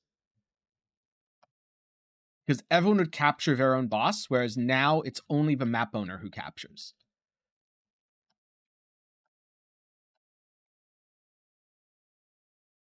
Which, I kind of get it. Because it was a little bit overpowered to have everyone capture. But also, I feel like there should be a middle ground solution so that people who play in groups and just do it for the sake of enjoyment don't have to be punished by the fact that other people were absolutely ruining the boss market. And the way I would find that middle ground. Oh, that might actually have killed me.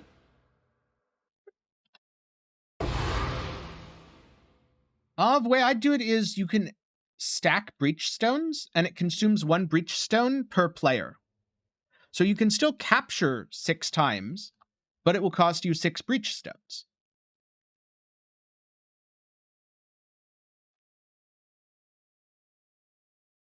That way, if you're doing it genuinely for the sake of enjoyment of group play, you're not punished. But it also isn't a ridiculous advantage.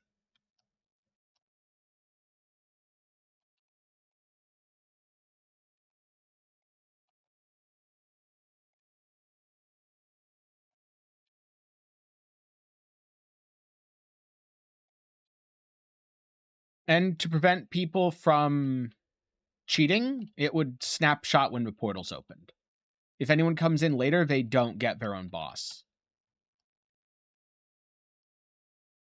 Which I'm sure that if a programmer at GGG heard that, they would start hating me, because I'm sure that's a nightmare to program.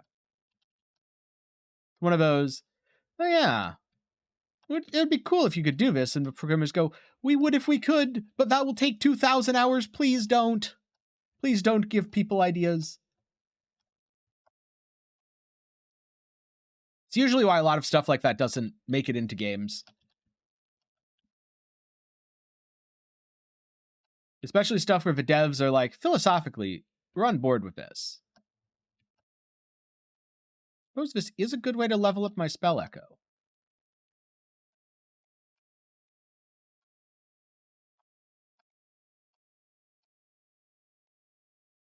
Yeah.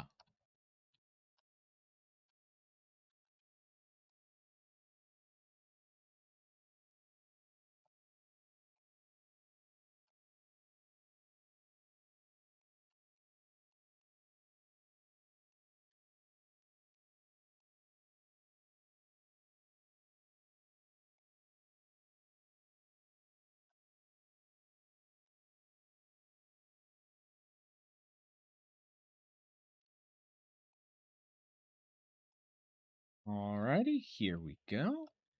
Into the arena. This one's uncommon might will make for a fantastic. Alright, I probably shouldn't just stand on Esh. I should probably tank her explosion, though. I've assembled a challenge unlike any other. Wait, is that really the wrong invitation? God damn it, Esh. You had one job. Right, let's do something fun here, because I have pure Breachstone Bargain. So let's do a pure Ulnatol instead.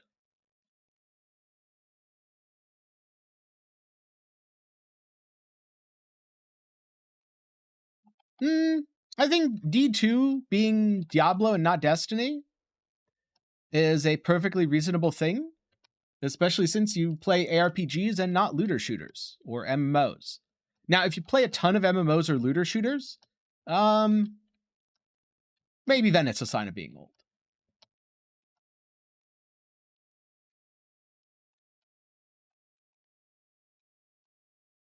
But I'd probably make the same jump just because, well, I didn't play that much D2. That's by either definition, but I've played more Diablo 2 than I've played Destiny 2.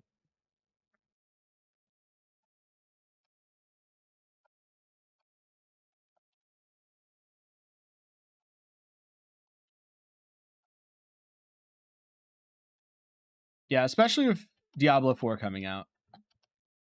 That's going to be a whole can of worms. Oh boy. People are going to be real mad when that comes out, and other people are going to be really happy, etc., etc.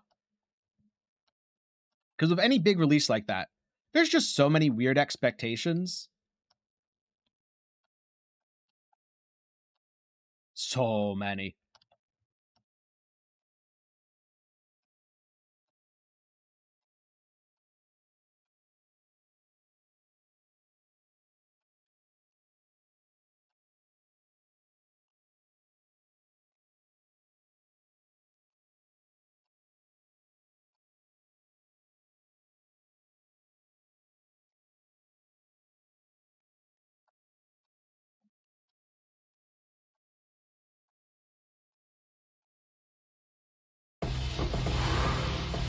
Yay, rewards. Yay, Uberat series stuff.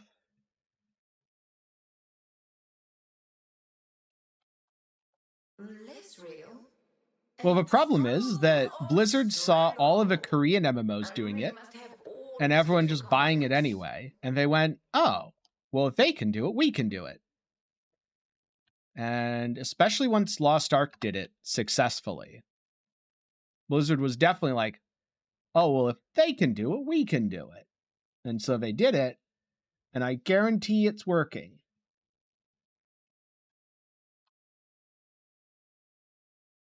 So that's a problem with stuff like that. As long as people pay the money, there is zero incentive for the company to behave well. Temporal tear. It's why the infamous gamer boycotts do literally nothing. Twin terrors. Another challenger. Now, if people actually boycotted, like did not buy products as a result of something, as opposed to the gamer boycott of, oh, I'm not going to buy this. You shouldn't buy this. This sucks. Buys it anyway. How long will I be kept waiting?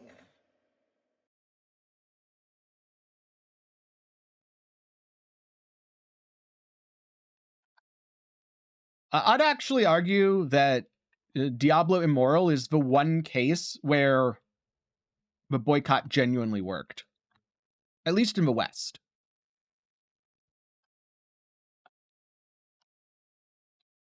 Because that game did not do nearly as well as Blizzard hoped it would.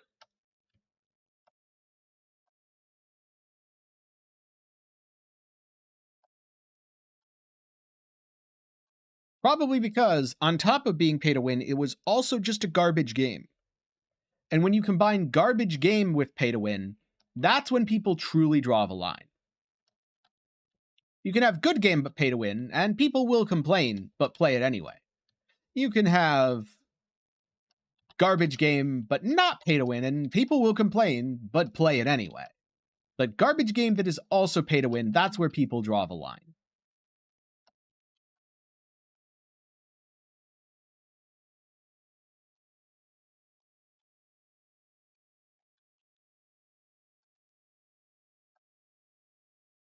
And that's totally fair.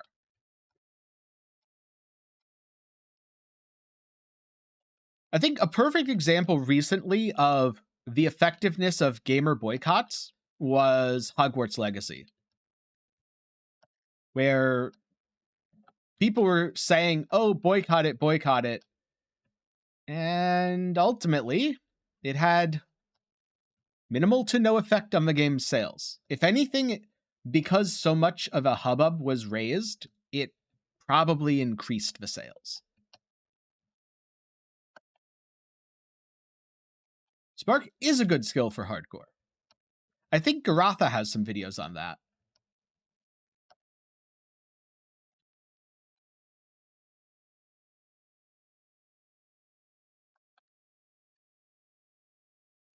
Yes, it made no sense to me either, to be honest.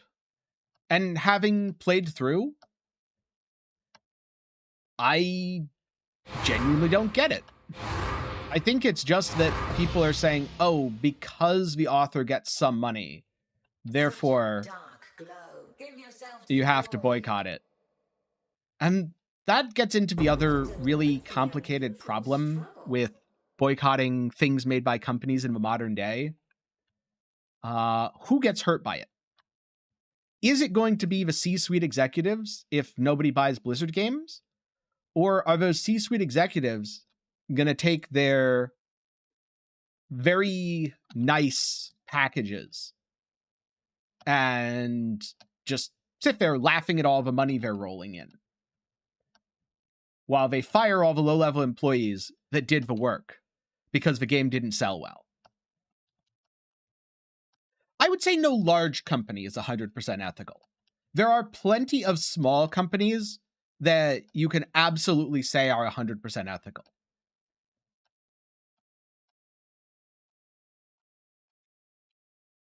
A good example of this is Supergiant Games, the indie company. Everything I've heard about them, super ethical. They're also a studio of like 12 people, I think. Or at least at one point recently, they were 12 people. Pretty easy to be an ethical company when you're 12 people.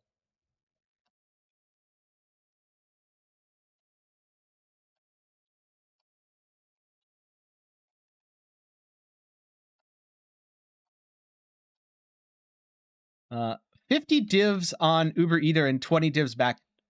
Sounds about right, actually. Because remember, those are extremely high variance. 50 divines is not enough to know if it's profitable. You'd need to probably spend 500 divines. Because within 50, the invitations are what, half a divine each? That's 100 invitations. And some of the best drops are a 2% chance. Ideally, you want to get that 12 times, which means you need to do 600 invitations to have a good sample size. And if PoE put in a death recap, you'd still have no clue why you're dying. But if you want to know what to fix with your build, Maxwell GG / Path of Exile, look up defenses and defensive layering. People want a death recap in PoE. A, with how the game is coded, there's no way for GGG to make one right now. And B, even if a death recap was added, most people would still have zero clue why they're dying, because the answer is you rolled a map that is too rippy.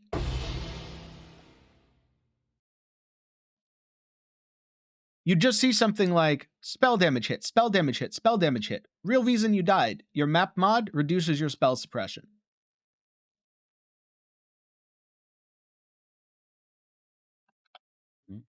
Yeah, that's kind of a problem with definitive, this is how profitable invites are. It's why I'm doing this stream more as a kind of fun educational experience rather than a scientific educational experience. Because you have to do closer to 500 to 1,000 invitations before you can get good data a lot of the time. And, I mean, maybe Slippery Jim has time for that. But even Slippery Jim, I think, got tired of the do 10,000 things over. Yeah, exactly, Dave. Because there's just so many things going on that if they currently recorded every action, your death log would look like you get hit for 50 damage, you get hit for 43, you get hit for 22, you get hit for 75, you get hit for 115, you get hit for 14. And eventually you die, and there'd be hundreds of instances of damage, and you'd have no clue. On a boss, maybe.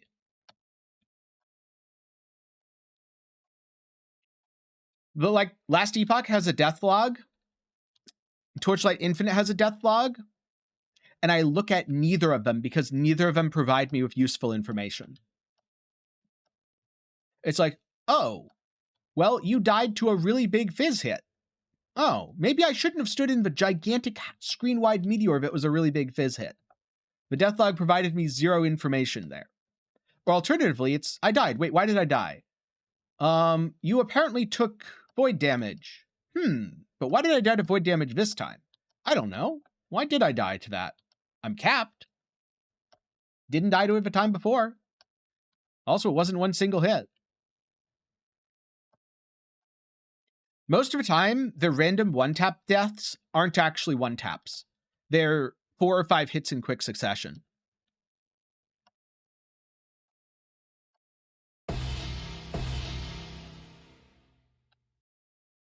Okay, but how is that different from right now?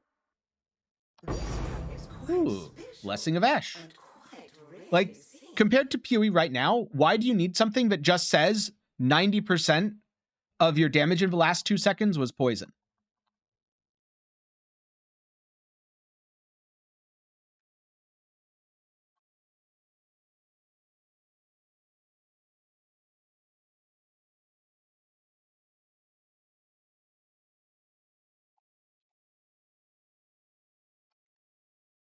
In most cases, knowing that you died to poison should be obvious from having poison stacks on you.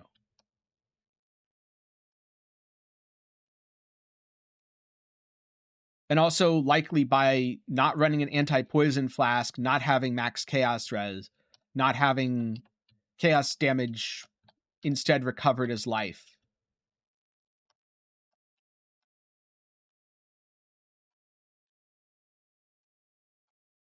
If anything, with the way PoE is made, it's detrimental to have a death log because it will give players a false sense of understanding and lead them to make bad decisions, which is exactly what happened in Last Epoch and what happens in Torchlight Infinite. I've talked to people who go, well, according to my death log, I died to this. And so I got more defenses against this, and I died to it anyway. What's going on?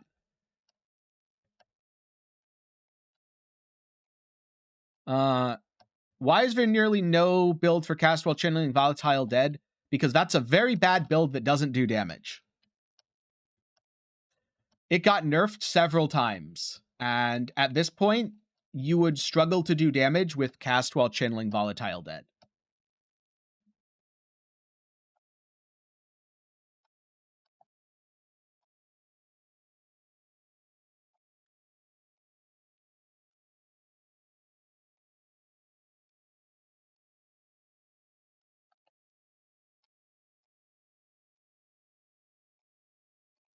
Absolutely, Dave. I think the armor indicator should 100% be removed because all it does is lead players to think they are more tanky than they are. Twin terrors. Mine! Mine!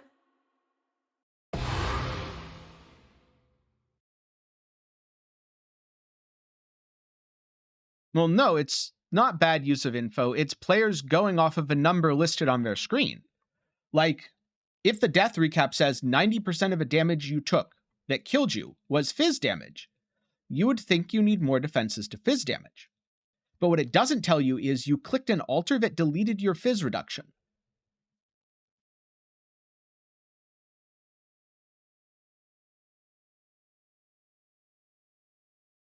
Right, I need to buy a hidden. And that's why I have a problem with it.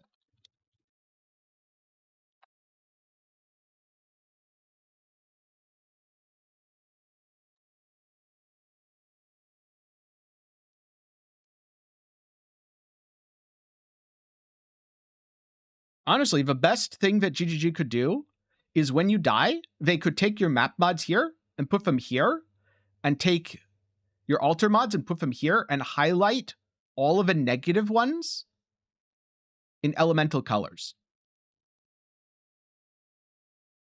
That would be far more effective than displaying numbers or what percent of damage you took.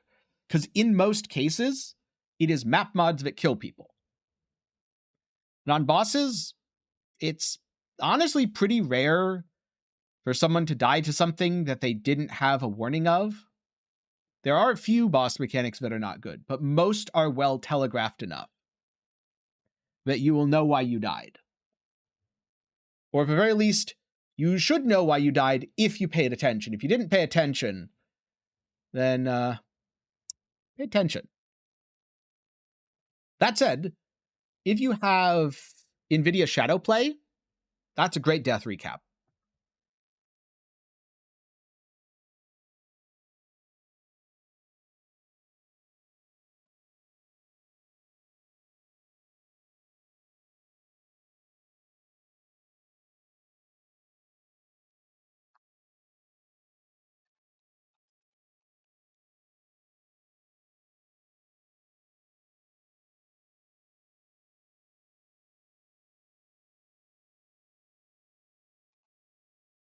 So you can't really color by difficulty, but you can color by type.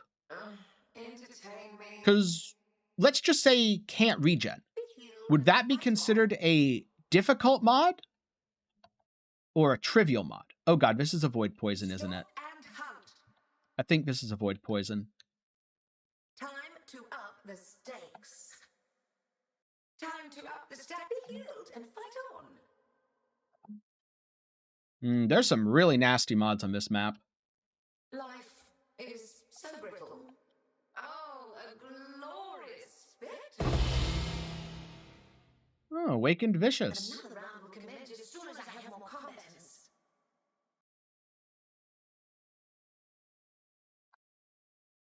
Unless the coloring was something that players could do themselves, in which case that would actually be pretty good. Letting people color map mods based on the difficulty for their build would work. Because for this build, no regen, something that is generally considered a mod so difficult that you skip, is completely ignorable.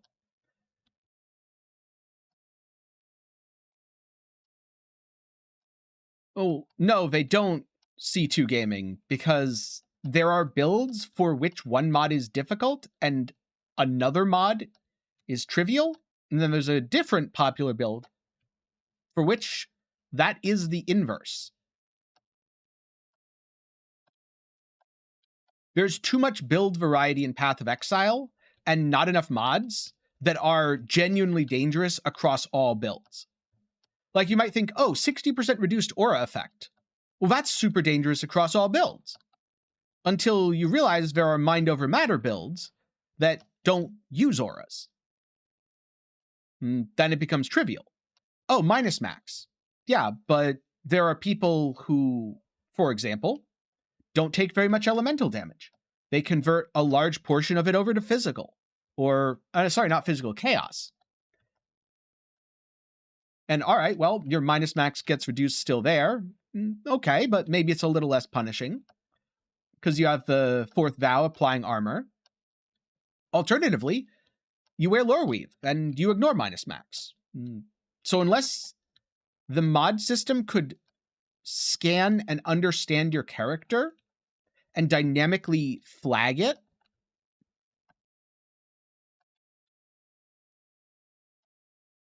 right, but multi-proj, for example, completely ignorable for my build. Small hits can't kill me. And so multi-proj doesn't matter. I can get shotgunned by projectiles and just laugh.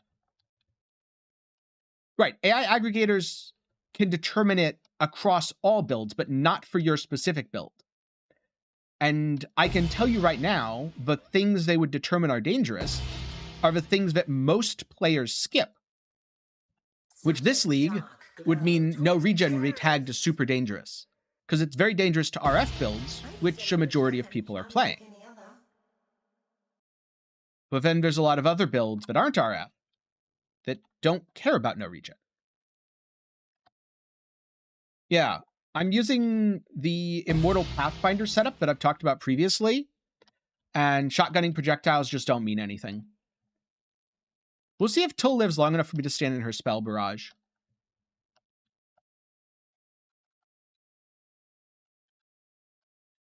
Because the thing about map mods in PoE is, if you build your character in a certain way, you can negate every single map mod in the game.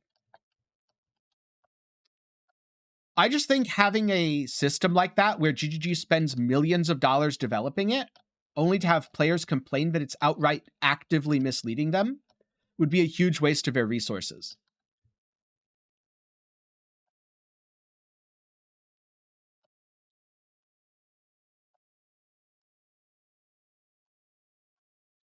Especially when a much, much easier solution would be 5 times better, which is just let you color the mods yourself.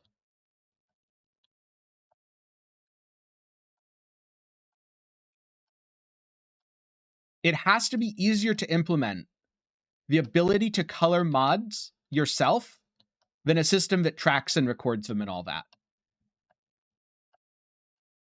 And the same thing would work for Expedition. Just, you can make whatever you want yellow now.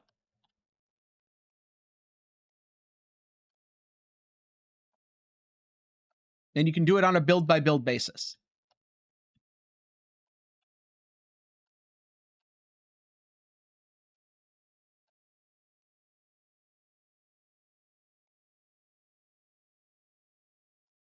That would solve a very large portion of player deaths. Color map mods, color alter mods, color expedition mods. Even if it's something as simple as you pick which ones show up in yellow. I mean, ideally, you get to do all sorts of fancy colors and make essentially a mod filter. That would be really cool. But even if it's just, oh, hey, you can highlight any mod you want in yellow. Okay, so eventually the spell barrage will kill me. But it takes a while. Yes, exactly. A loot filter for map mods.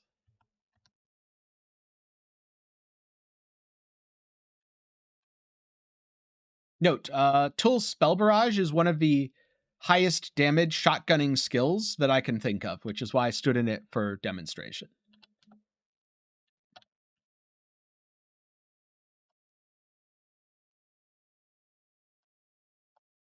Yeah, loot filter for map mods solves the problem. Doesn't need a ton of fancy development or AI. Will some players download someone else's mod filter and get misled? I mean, if you allow sharing, yeah, but that's why you just don't allow sharing and you tell people, hey, make this for yourself. And then if a player misleads themselves by marking the wrong mod, that's on them. That's not the game telling you something that's incorrect.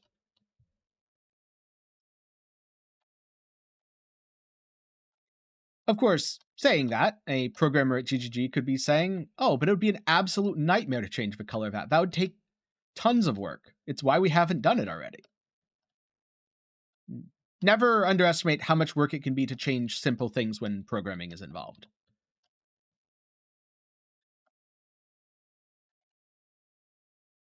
The other problem I have with the idea of a death log is players see it as a magic bullet for solving all of their deaths. And at the end of the day, if players had a death log, I don't think it would fix very much. I think most people would still say, okay, but I know what killed me. How do I fix it? I don't know. Now I need a thing in the game to recommend defensive layers for me. And if it's that, they'll go, oh, but the thing the game recommends is too expensive. I need something to recommend cheaper stuff for me. And it's a never-ending cycle. But we have two very good case studies in both Torchlight Infinite and Last Epoch, where a death log does not, in fact, help players understand why they died.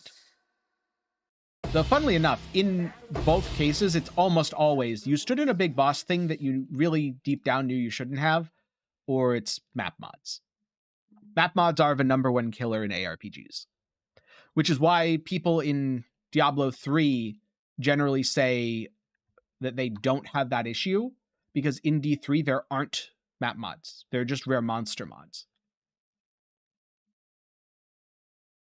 And it's much easier for a player to not get greedy and not just look at the loot if there is no mod to increase their loot.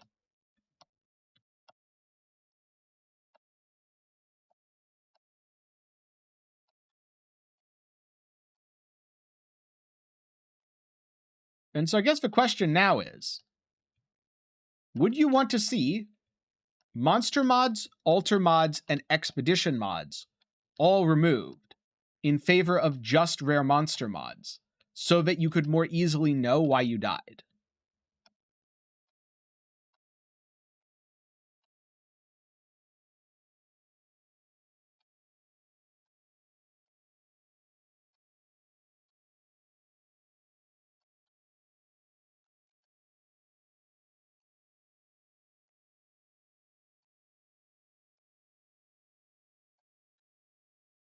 Personally, I would say no. I would rather have the compounding rewards, even if that means exponential compounding danger, that if I stack it too much will lead to my character just instantly exploding. But also have the option to make a super awesome character that can do all that. And then can add delirium on top, because, you know, my map wasn't dangerous enough already.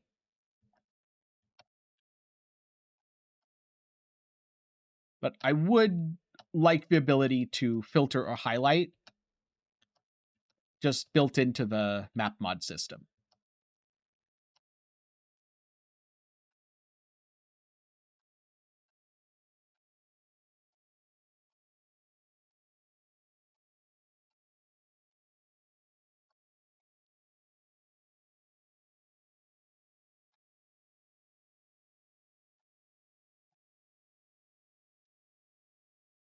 What a mysterious presence. Time bends to my will. What a delightfully unusual struggle. PoE rare mods are also quite simple. It's just that PoE rare mods changed a lot, and D3 mods haven't. So people are much more used to the D3 ones. At least die with some flair. Grasp your mortality tightly. In modern PoE, there's actually a lot of mods that are almost one-to-one analogous between the two games. Like you have Waller and then, what is it, Ice Prison or something? Resist the assault.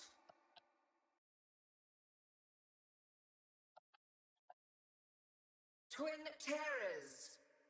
Obviously not all of them are one-to-one. Until next time.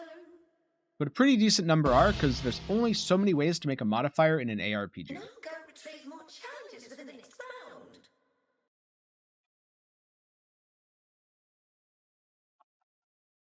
I think I'm making a decent number of invitations here. Not that I really want to do the Maven, but I'm making a decent number.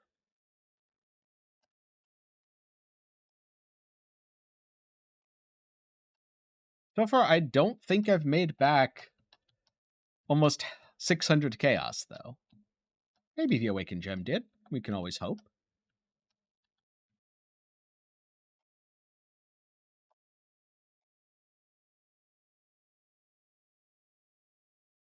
So far, I look to be losing money. At least on the hidden. On the formed and the twisted, decently profitable if you can go fast enough. Oh, yes. D3 doesn't stack a lot of stuff. Correct.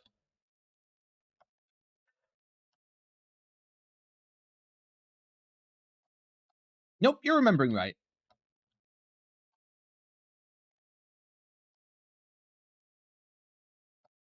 Because I've been bouncing around between a bunch of different tests, I don't have definitive answers for everything, but it does seem like, yes, the formed is profitable.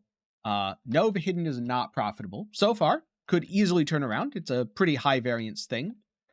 And yes, the twisted is profitable, though not as much as the formed. Also, twisted is much more annoying than the formed, which could mean that I just didn't do it enough.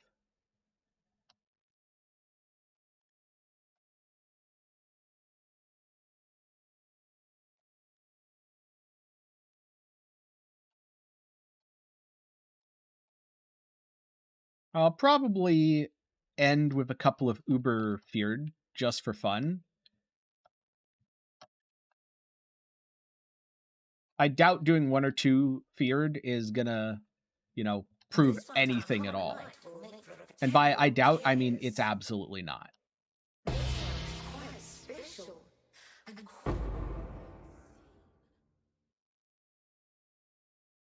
Oh, Carcass Jack.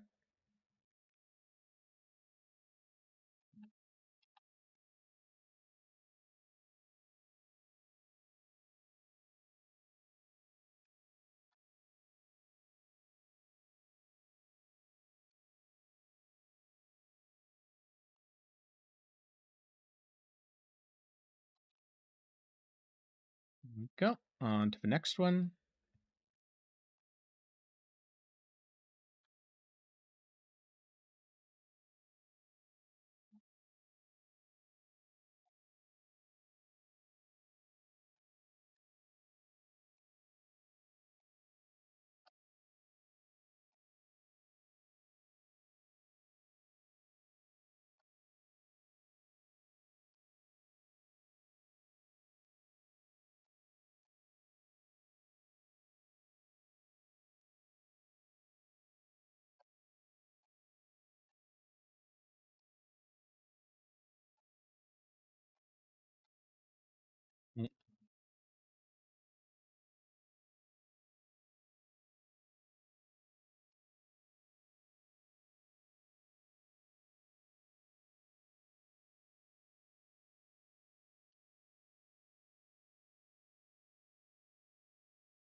Oh, I've almost fully leveled my replacement gem. Very nice.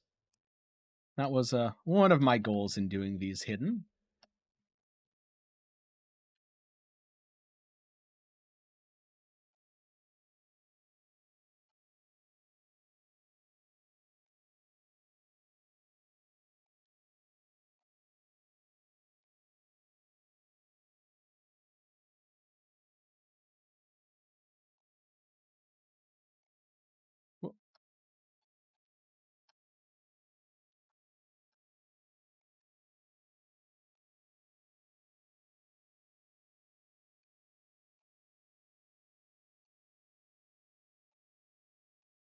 I'm stuck.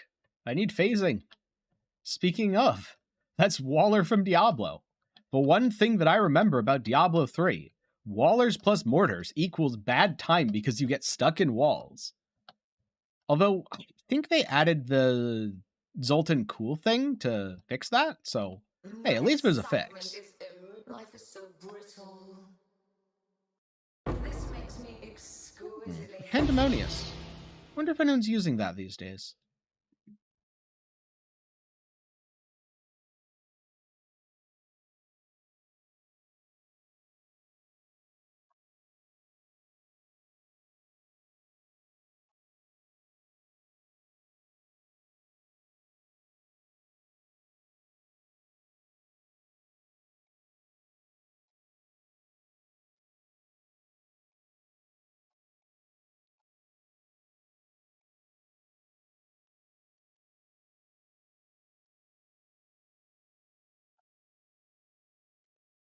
Which spark did you look for? Because are you sure you found the spark, or are they all the sparks?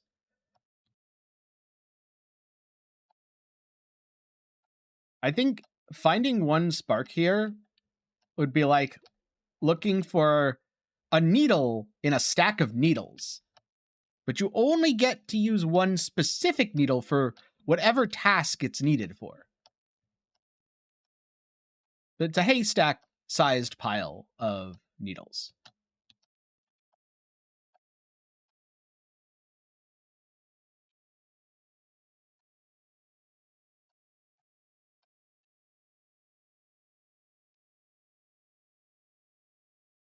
I do like how I can just sit in this room and fill it with sparks, and as the monsters are revealed, they all instantly explode. It's great.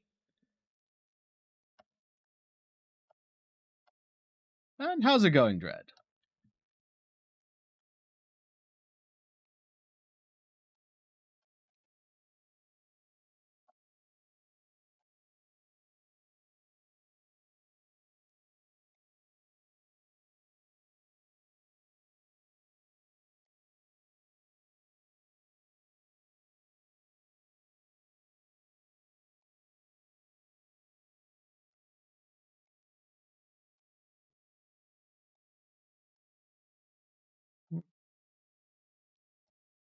Thought I got stuck for a second.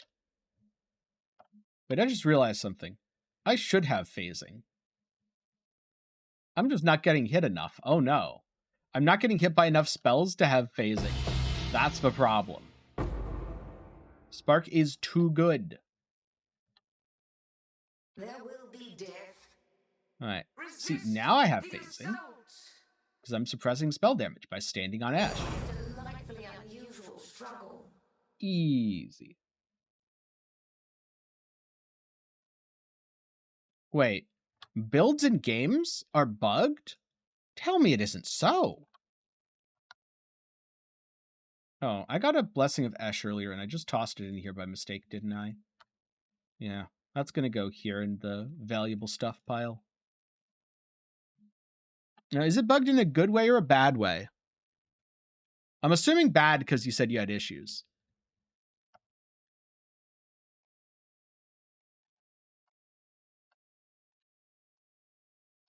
Oh, see, your problem was having DPS Dread.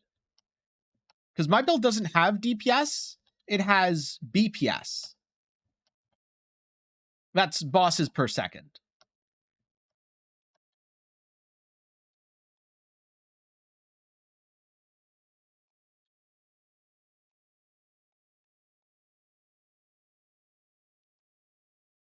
DPS stands for deaths per second, right? You should definitely try to avoid those.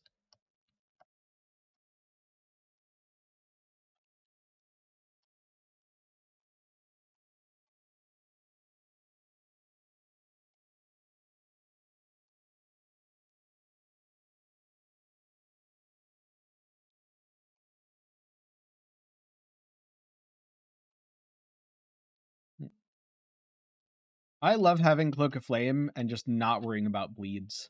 It's very nice.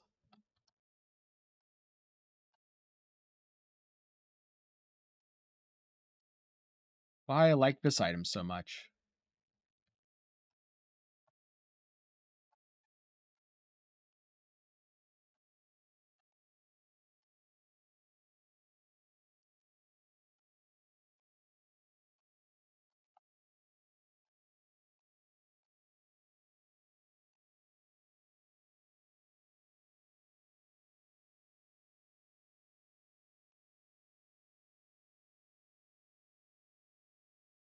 Easy.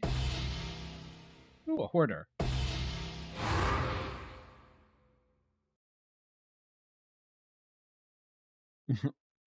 Good luck with that, Dread. There will be death. Mortal flesh is so fallible. Where has such a thing been hiding? Also, why do people still do that in Last Epoch streams? I swear some people have it in their head that there's this invisible specter that's out to get them, and they just bring it up whenever they talk about any game. Show. I guess it's just a side effect of people who suck at games wanting to think they're good, and so they think there has to be something stopping their success that isn't their complete unwillingness to learn. Because if you are willing to learn, you will improve at a game. But if you just go, oh, it's RMT that's stopping me, or it's bots, or it's this stuff, in a vast majority of cases. Oh, thank you very much for the $5. I'm glad that you found the information helpful, and do remember this is a little bit more of an entertaining kind of test than a super educational one. I'd have to do hundreds of invitations to come up with a definitive answer, but I also think that doing hundreds of invitations is really boring, and hopefully this is amusing. But yeah, a lot of people do not try to fix their problems. They just blame other things for them. And when you try to fix your problems, that's when you will improve the fastest. And I've noticed that RMT or streamers or rich players or all sorts of things are brought out as these specters or boogeymen. And that's not really how it works in most cases. Sure, there are edge cases where it may actually be true. But usually anyone who is good enough to be affected by it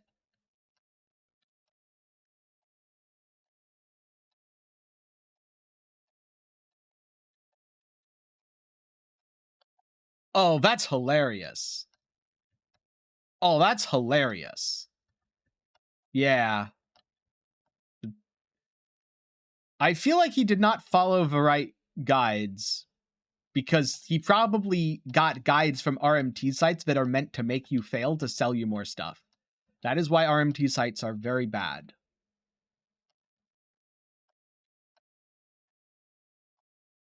I'm not planning to do a farming strategy video for Torchlight. In fact, I'm probably not going to be doing any more videos for Torchlight for this season. I may play it a little bit over on Twitch, but unfortunately the videos have done really, really poorly. And so I need to focus on other things now.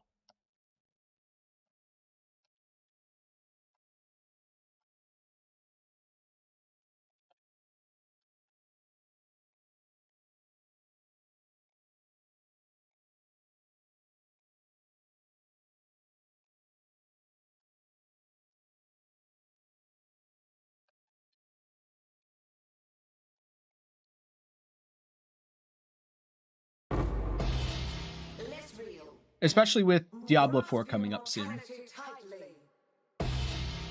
All right, there's my hidden.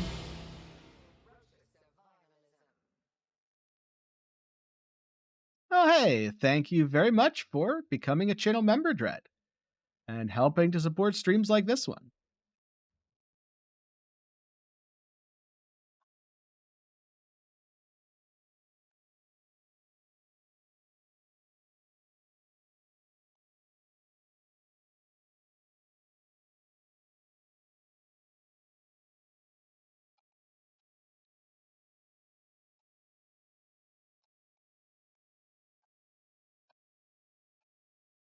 I bought 10 sets of a hidden. It's getting kind of boring.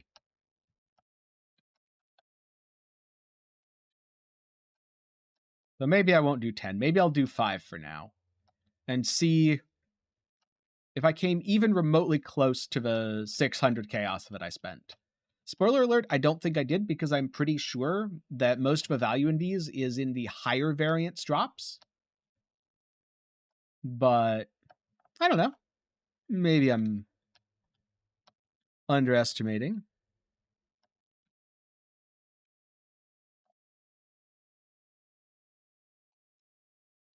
Yeah, and that's why at the moment I'm not making more increase. I don't want to spread myself too thin.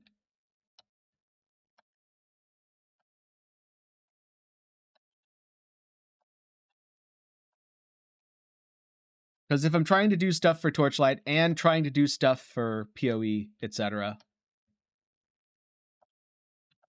Yes, the profit is hidden. I don't think they could have really waited until later in the PoE League. With Diablo 4 coming up, I think it was either now or wait until, I don't know, August or September. I think August or September would be the next window. Like, definitely September. Because June is D4, July is D4 and ExileCon, and then late July, early August is PoE League. And that isn't just a Torchlight thing. That's just everyone releasing ARPGs is probably in that same boat. Excitement is grasp your mortality tightly. Riveting battle. Oh, wait. That amulet's garbage. I don't need that.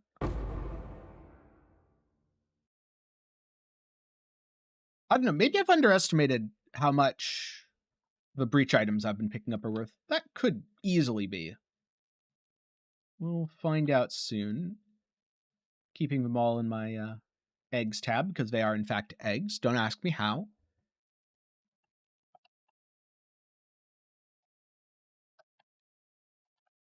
Also, I keep hitting this button and swapping blood and sand to blood stance, which is unfortunate.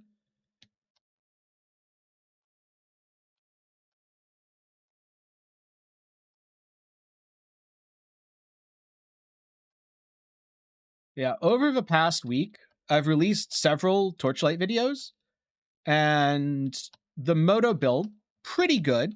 It's doing okay. The starter build did okay for a bit, and interest in that has now completely kind of died off. And for most of the rest, there just isn't that much interest in the content. And content creation is my full-time job, so I need to make enough money from the videos to be able to pay my bills to keep making videos.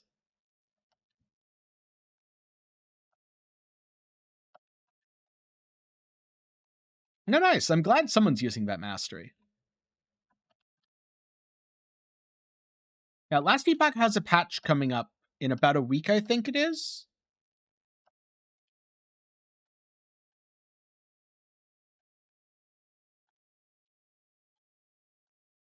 Though I don't think it's a big patch.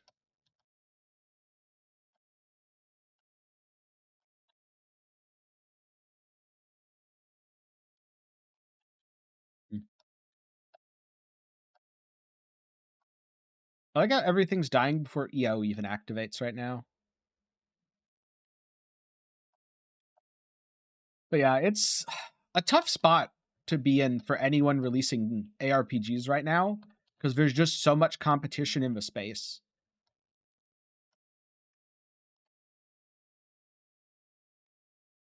What a mysterious prison. Shadow, rise and fight. This makes me exquisitely happy. Wait, they're doing a ladder, but you can't inspect people's builds? Why can't you inspect people's builds? That's the whole point of a ladder. Oh no. Instructions unclear.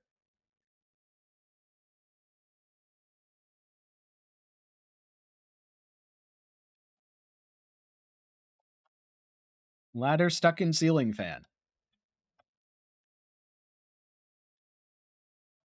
Wait, how would opening chests ruin someone's quant? Also, what is a blight party?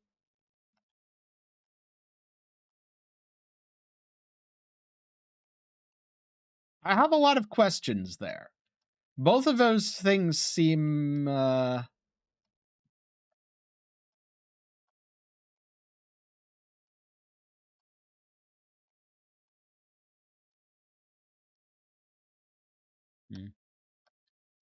seem a little odd to me.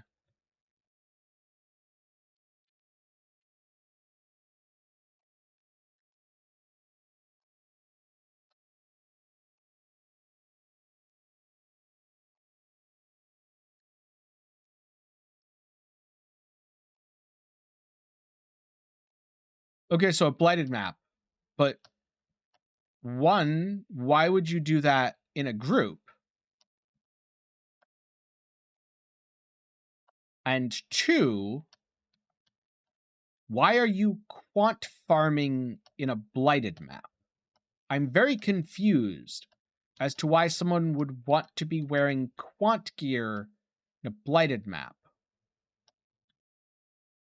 No, character quant doesn't have any impact on the chest. That's why I'm so confused.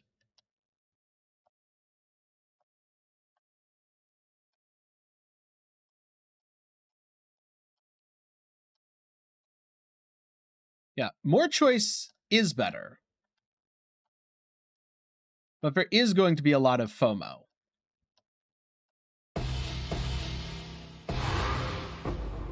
Now, I can't really speak to that because I don't really get FOMO for stuff. Struggle or strangle.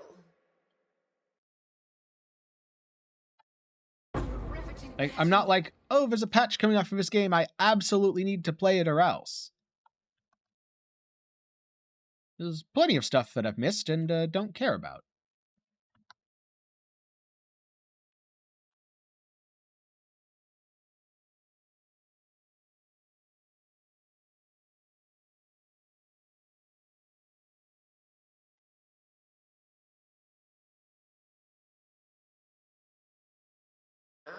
Entertain me.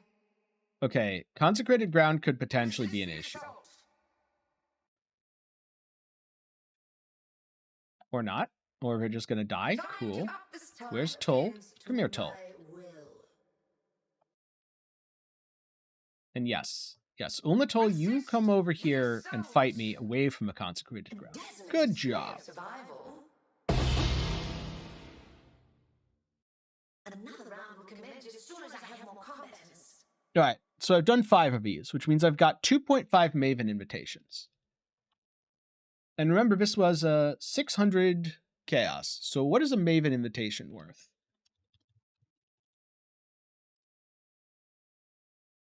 Mm, 1.3 divines. That's 3.25 divines? Oh, well, I'm already in the positive. You know, maybe this is profitable after all. Maybe. This is not self-chill spark, no. This is poison spark.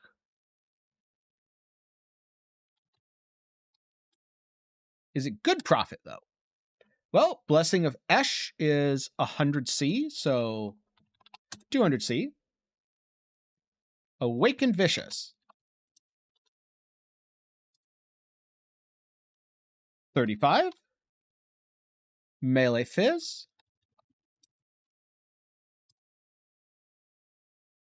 I'm going to go 15.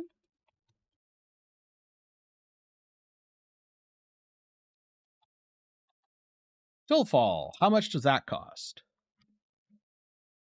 60C. And that is without a Crucible tree.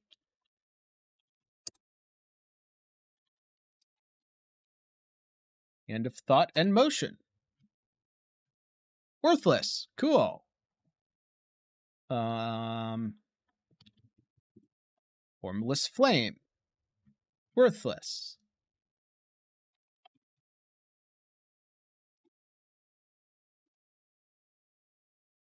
Zoth's what?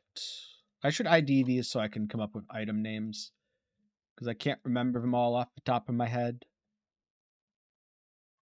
There we go. Oh, Inception. Zoth's Inception. Worthless. No Blind Grace. Oh, wait, it's Zodiac Leather now. It's really nice that they improve the bases for these. It's worthless. So this, all of these are basically vendor trash. Whereas this stuff over here is worth money. Ash's Mirror, it's a Val Spirit Shield now. Nobody's using it really. I'm sure no one's using the Infinite Pursuit.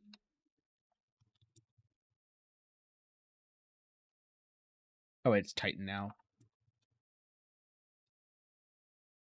Yeah, no one's using it. So that's all junk. This stuff is where the money's at.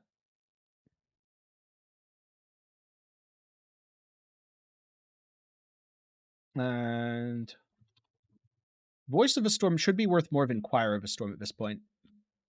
20C, all right. And Halcyon. 10C. So I got 1,147.5 chaos in value. Let's just say 1,150. I roughly doubled my money.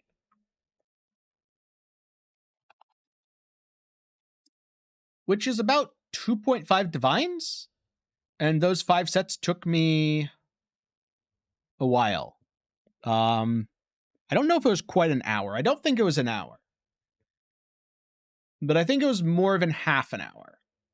So we're looking at probably 4 or 5 divines an hour on the good end. And we're looking at 2 or 3 divines an hour on the bad end. Which, for how easy this is, maybe that's fine.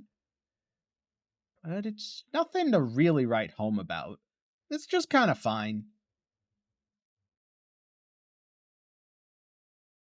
I think the other invitations were more profitable, honestly. Oh yeah, I can do this now. I can witness an Uberatziri.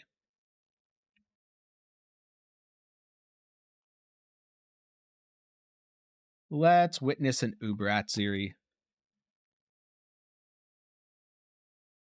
And no worries. The Withering Step isn't super obvious because it's not like I'm spamming it.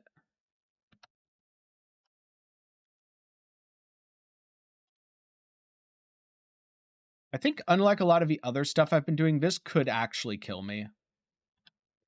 The hidden and stuff I'd have to try pretty hard to die on, but Uberatziri hurts.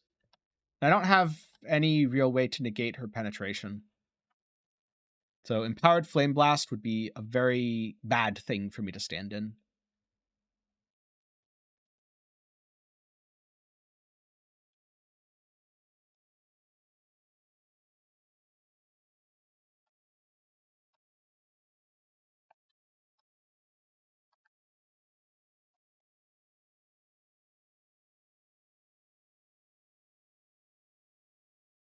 All right, there we go. I like how my ES pops up instantly when I start being able to actually hit stuff in Leech.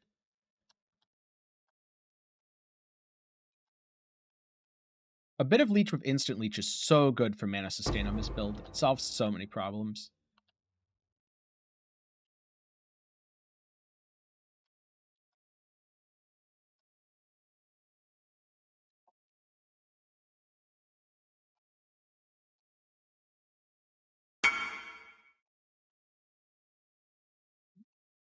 Well, I'm going to fight the boss, and if they still want the gloves after that, then cool.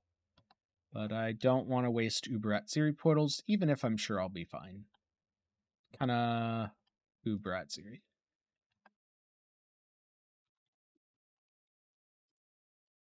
My excitement is a mote of my might. Alright, she's phased. Be healed and fight on.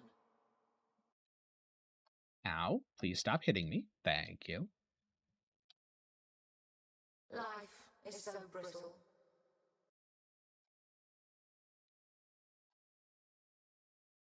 Stalk and hunt.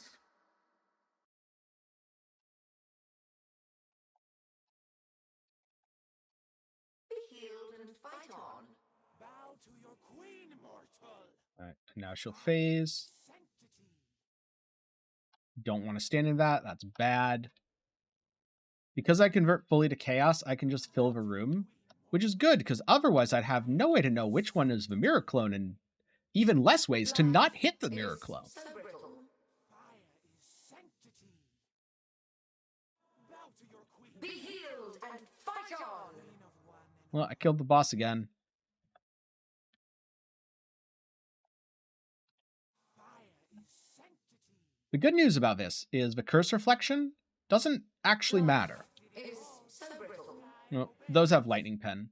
You know, the lightning pen ones probably wouldn't kill me. The fire pen, though, the double empowered flame blast, that would probably kill me. My might.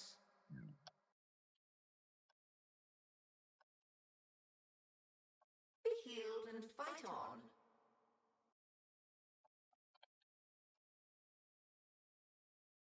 Life is so brittle.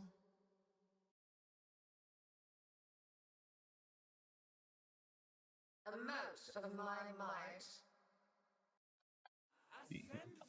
Well, yeah, that's what I don't want to stand in. That'd be spooky.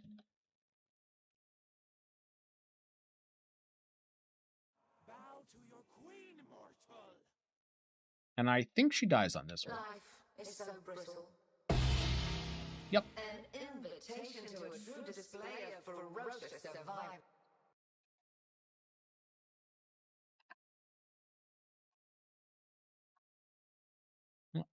Okay. Next up, the Shaper. Do I have a Chuyula? I bet I don't. Nope.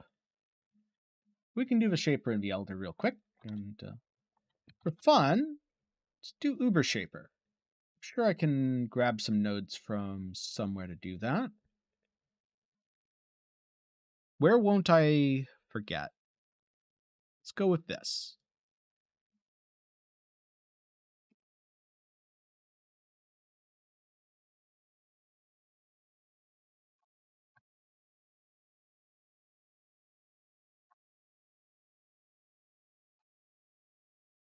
I would do Uber Elder, but I don't have the fragments.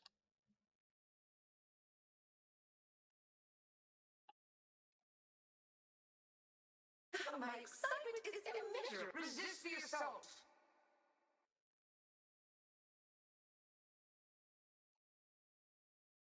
Give yourself to the void.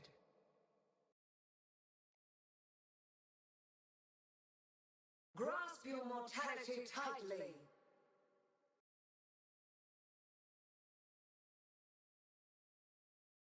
Give yourself to the void.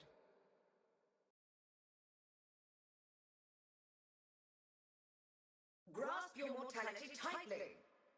Ah, yes. The classic just sit in the middle of a room strat. I bet I can sit over where Zana spawns. Make it even easier on myself. Resist the assault. I like how Maven's taking this so seriously. Resist the assault, Exile. No thanks. I'm fine. Now resist my entropy. I've noticed because I don't have the Nova, it's a little worse at hitting things directly behind me. But even then, enough sparks pop over there that it's fine. And the rest of the room's getting absolutely blasted. Wait, why are you not? There we go. Resist the assault. I don't know why it canceled twice like that. Give yourself to the void. And I think this will be the last one. Yep.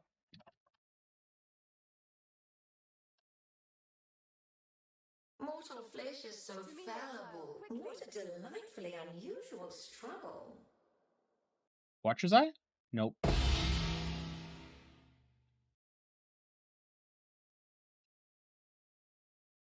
Alright, Uber Shaper time.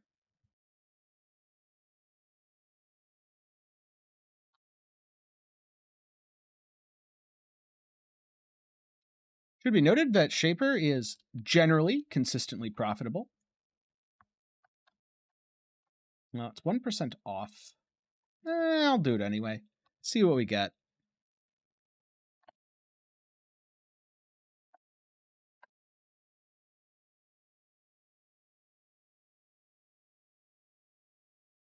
I see you, little mouse. Because this is Uber Shaper, he has some extra drops. In general, if there's an Uber version of a boss, it is more profitable to farm the Uber version due to exclusive drops. And also because they share the same keys, which devalues the normal version, and I wish that would change. The mini bosses doesn't matter at all. There we go. I forget if I've done Uber Cortex on this build. That's going to be interesting. Ow. Turn back, trespasser. Cease this madness.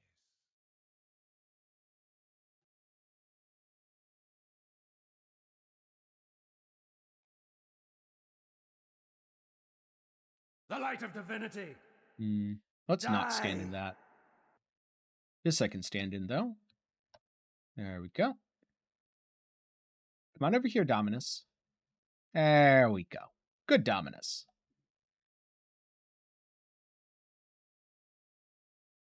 It did, but it still wasn't good enough to actually sell. Because you can make much better with influences.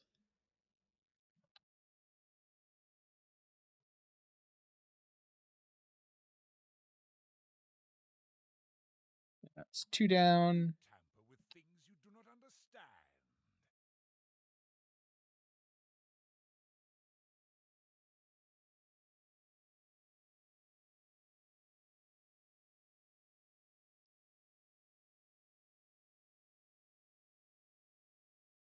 I do wish there was a way to fight all 4 of Shaper's bosses at once in the room with him. So you can't. But I had used catalysts on it, which gave 20% increased effective strength mods. And that's how you got the 70 strength in one line. Without the catalysts, you wouldn't be able to. Good, I killed the spider before it phased. Not go unpunished. And yep, correct. Tier 1 plus catalyst. Oh no, I'm being lasered. Whatever will I do? This is your final force my hand again, little mouse. Or so be it. You've chosen to side with I'm drawing pictures. This is my world, and you shall obey my order. Less real. Grip of the infinite. I think I can stand in that, but I probably shouldn't try until the end. Grasp your mortality tightly. Tight tethers. Probably shouldn't eat the A veil of beam. safety and security. All right. Imperfect. Maven Witness Uber Shaper can be quite spooky. There are lots of copies of the Shaper all over the place. Also, I think the floor puddles never go away, so maybe me being very haphazard about them will come back to bite me later. We'll see.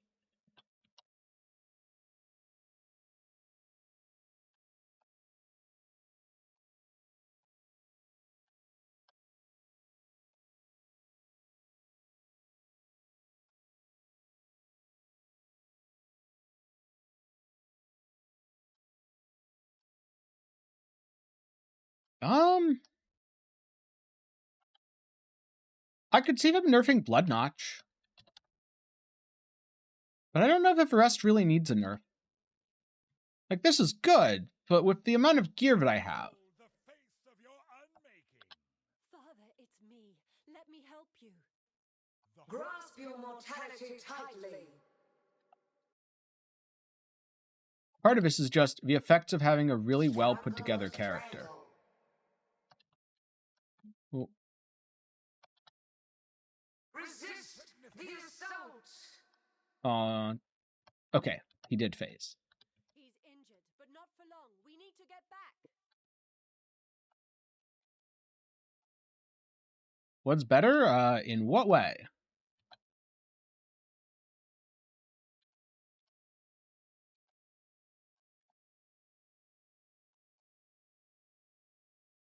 What does the term better mean in this case?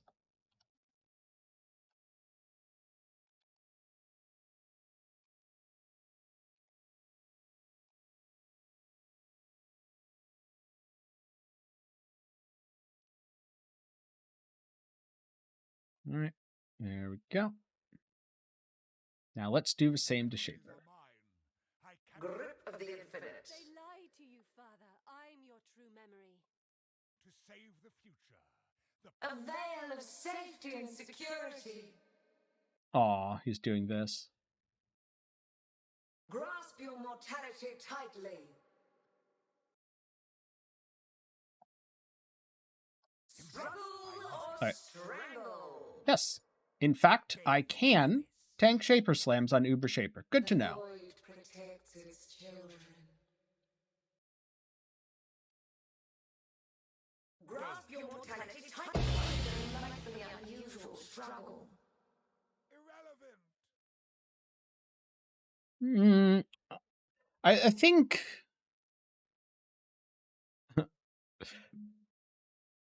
budget is a relative term for something like Poison Spark. Because the thing is, Inquisitor Spark and the Poison Spark I'm playing are two different builds. So that's kind of like saying, what's better? Venom Gyre Deadeye or RF Jug? I mean, they're two completely different builds.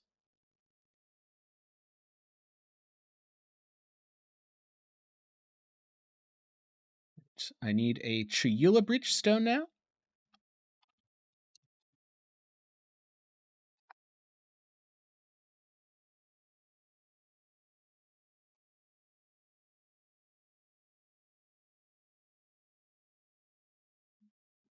If you've been playing Lightning Arrow Deadeye and RF Jug and you got bored and you wanted to try Spark but don't want to respec your Deadeye, you're going to have to level either way. And it's much more about what kind of build you want to play. Do you want to play a damage over time build? Or do you want to play a hit-based build?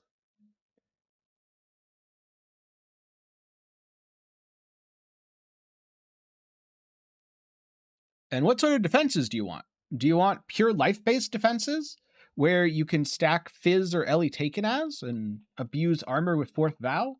Or do you want something that uses Aegis Aurora and splits damage over life and energy shield?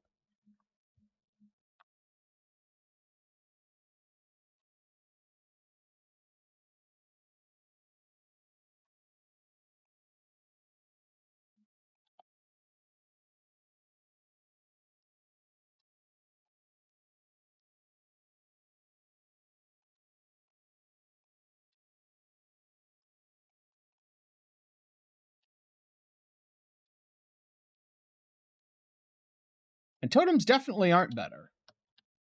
Totems are definitely worse, because they are way clunkier to play. Similar level of defenses, but overall feels way worse to play than something like Spark.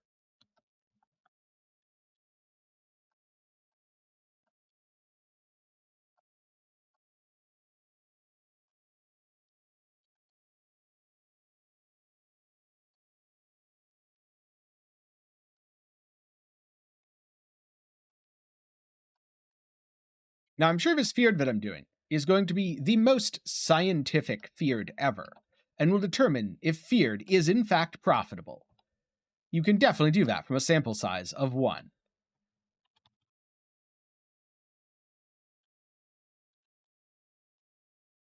As a note for anyone who takes that seriously, no, that's 100% sarcasm.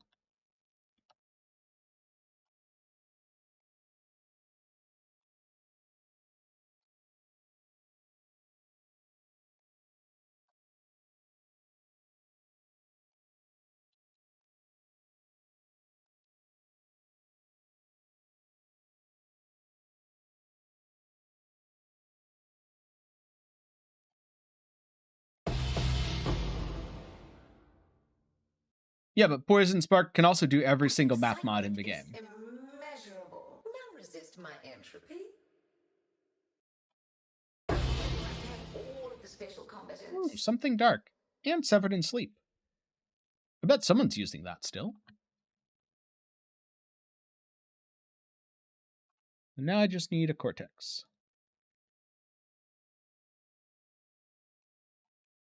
100, 200, 20, 40, 60, 85. Do an Uber Cortex here. Yep, I'm using the Immortal Pathfinder.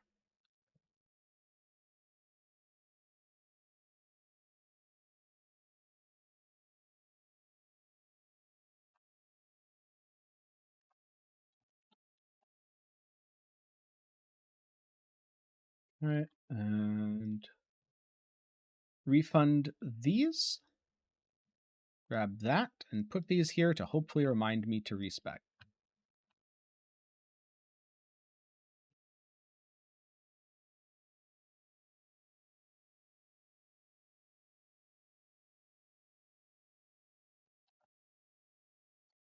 I wonder what mods I got. Hopefully not Poison Avoid. Yeah, I'm actually not using full LE conversion. I'm just using most LE conversion.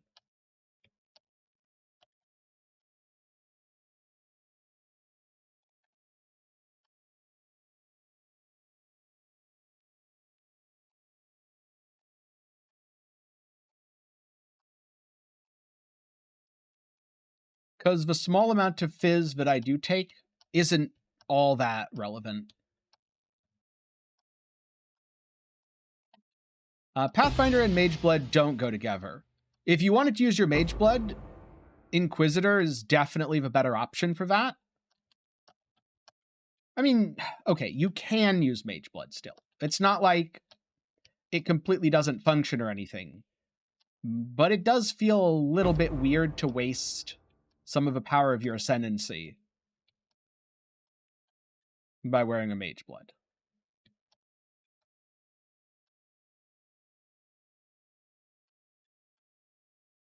Why am I even picking those up? Oh, it's almost good. What are the mods? Monsters cannot be stunned. Monsters take 70% less damage. Monsters gain a power charge. 50% chance to drop a currency shard. Jewel. Oh, this is an easy one. Cool. That's good to know.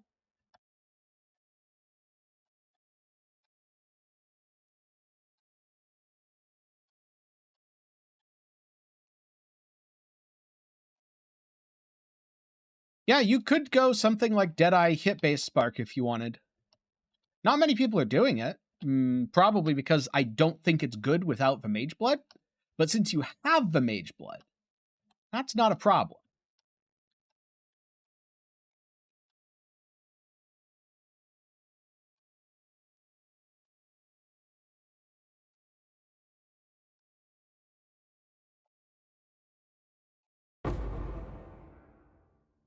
You could also go Poison Spark Occultist,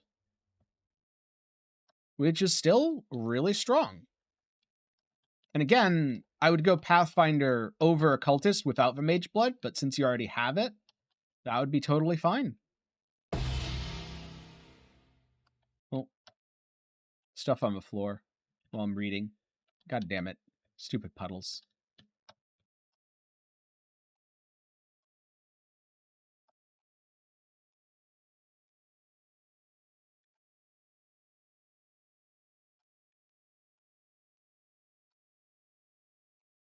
I wonder if a reverse teleport slam hits hard enough to kill me here.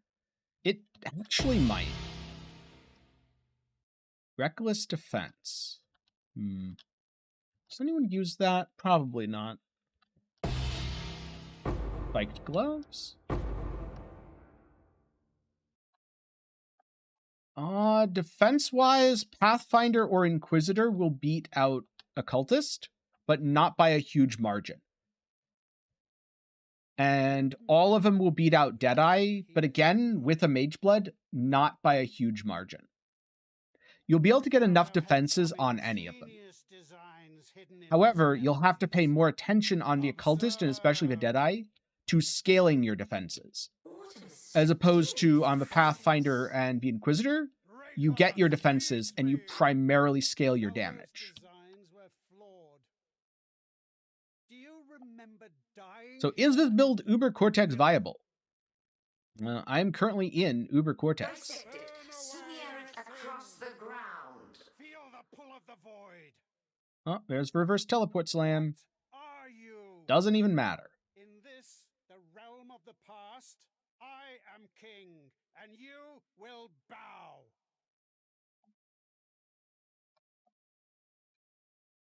Dominus thinks I'm going to bow to him. Or Venarius, sorry, not Dominus. It's frankly adorable.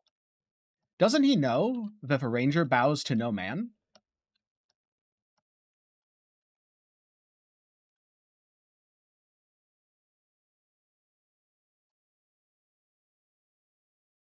Chaos and weather resistant. So that's why it's still alive. That makes sense. This one is my own creation.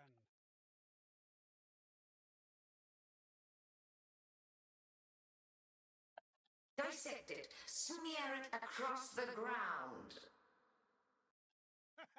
Yes, feed. Yeah, I'm just gonna kill him before he explodes. Face your Oh wait, is it still gonna destruction. explode? Nope.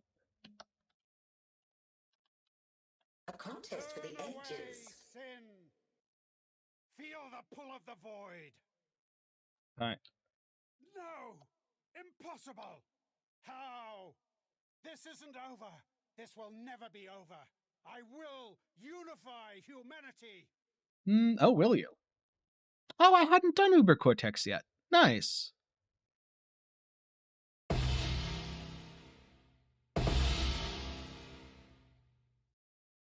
Spell damage, global accuracy, ignite duration. Something tells me that is not, in fact... Wait, why did that one not show up? It's a triple synth implicit. It could be valuable. I don't know where my filter hid that last one. Maximum energy shield, maximum life, reduced mana cost of skills. Oh, probably because it's a mess.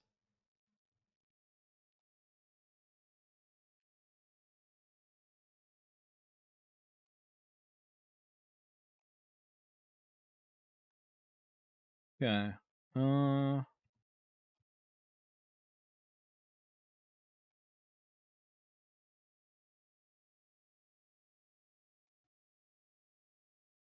I think that's the better one. Let's find out.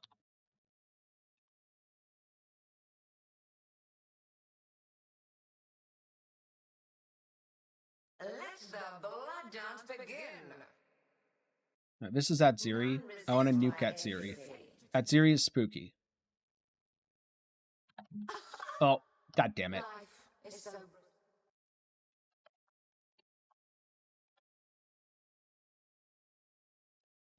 Inquisitor can't really use Blood Notch as effectively, no. But the main defensive layer there is Aegis Aurora. So what I should have done is not stood in the Shaper Beams. Mortal flesh is so fallible. I think we've got Turbo here. Take All right. this vitality boon. So as soon as I kill Atziri, the fight becomes easy. All right, fight is now a joke. Atziri's down. None resist my entropy. But also, I spent way too much time tanking Shaper Beams there, and as it turns out, Shaper Beams can kill me eventually. I'm just going to stand over here and let this explode, because there should be... Yep.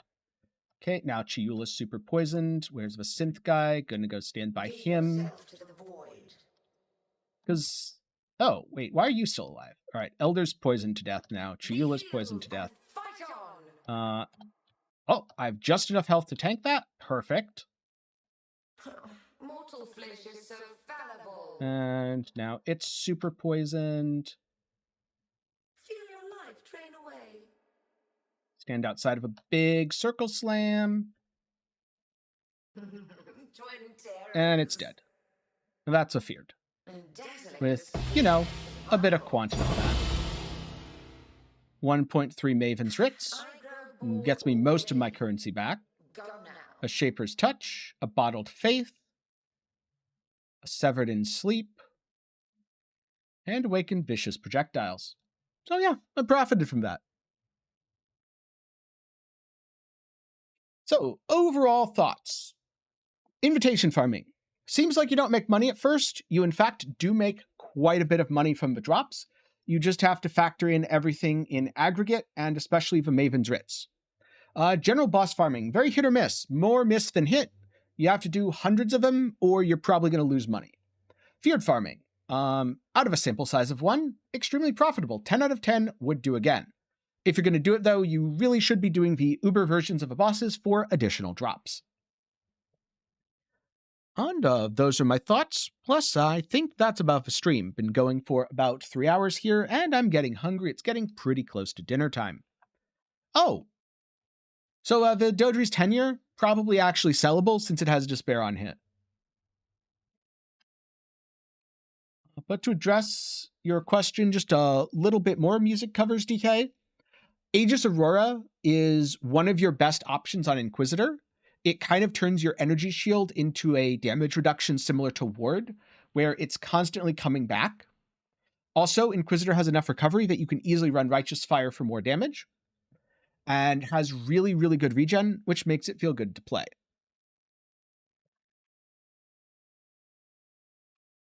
But thank you, everyone who tuned in. Glad you enjoyed. And if you did, be sure to get subscribed so you don't miss the next one. Also, while you're down there, leave a like and maybe share it with a friend next time they ask, is bossing profitable in Path of Exile? I know this wasn't a super scientific, here's how you get exactly the most money from bossing or anything like that, but oftentimes I get bored running tons and tons of sets of stuff, and this way I get to answer questions, chat, hang out, all that sort of stuff. It feels a little bit more interactive, and hopefully you guys like it more as well. With that, thanks for watching, thanks to GNC for sponsoring the stream, and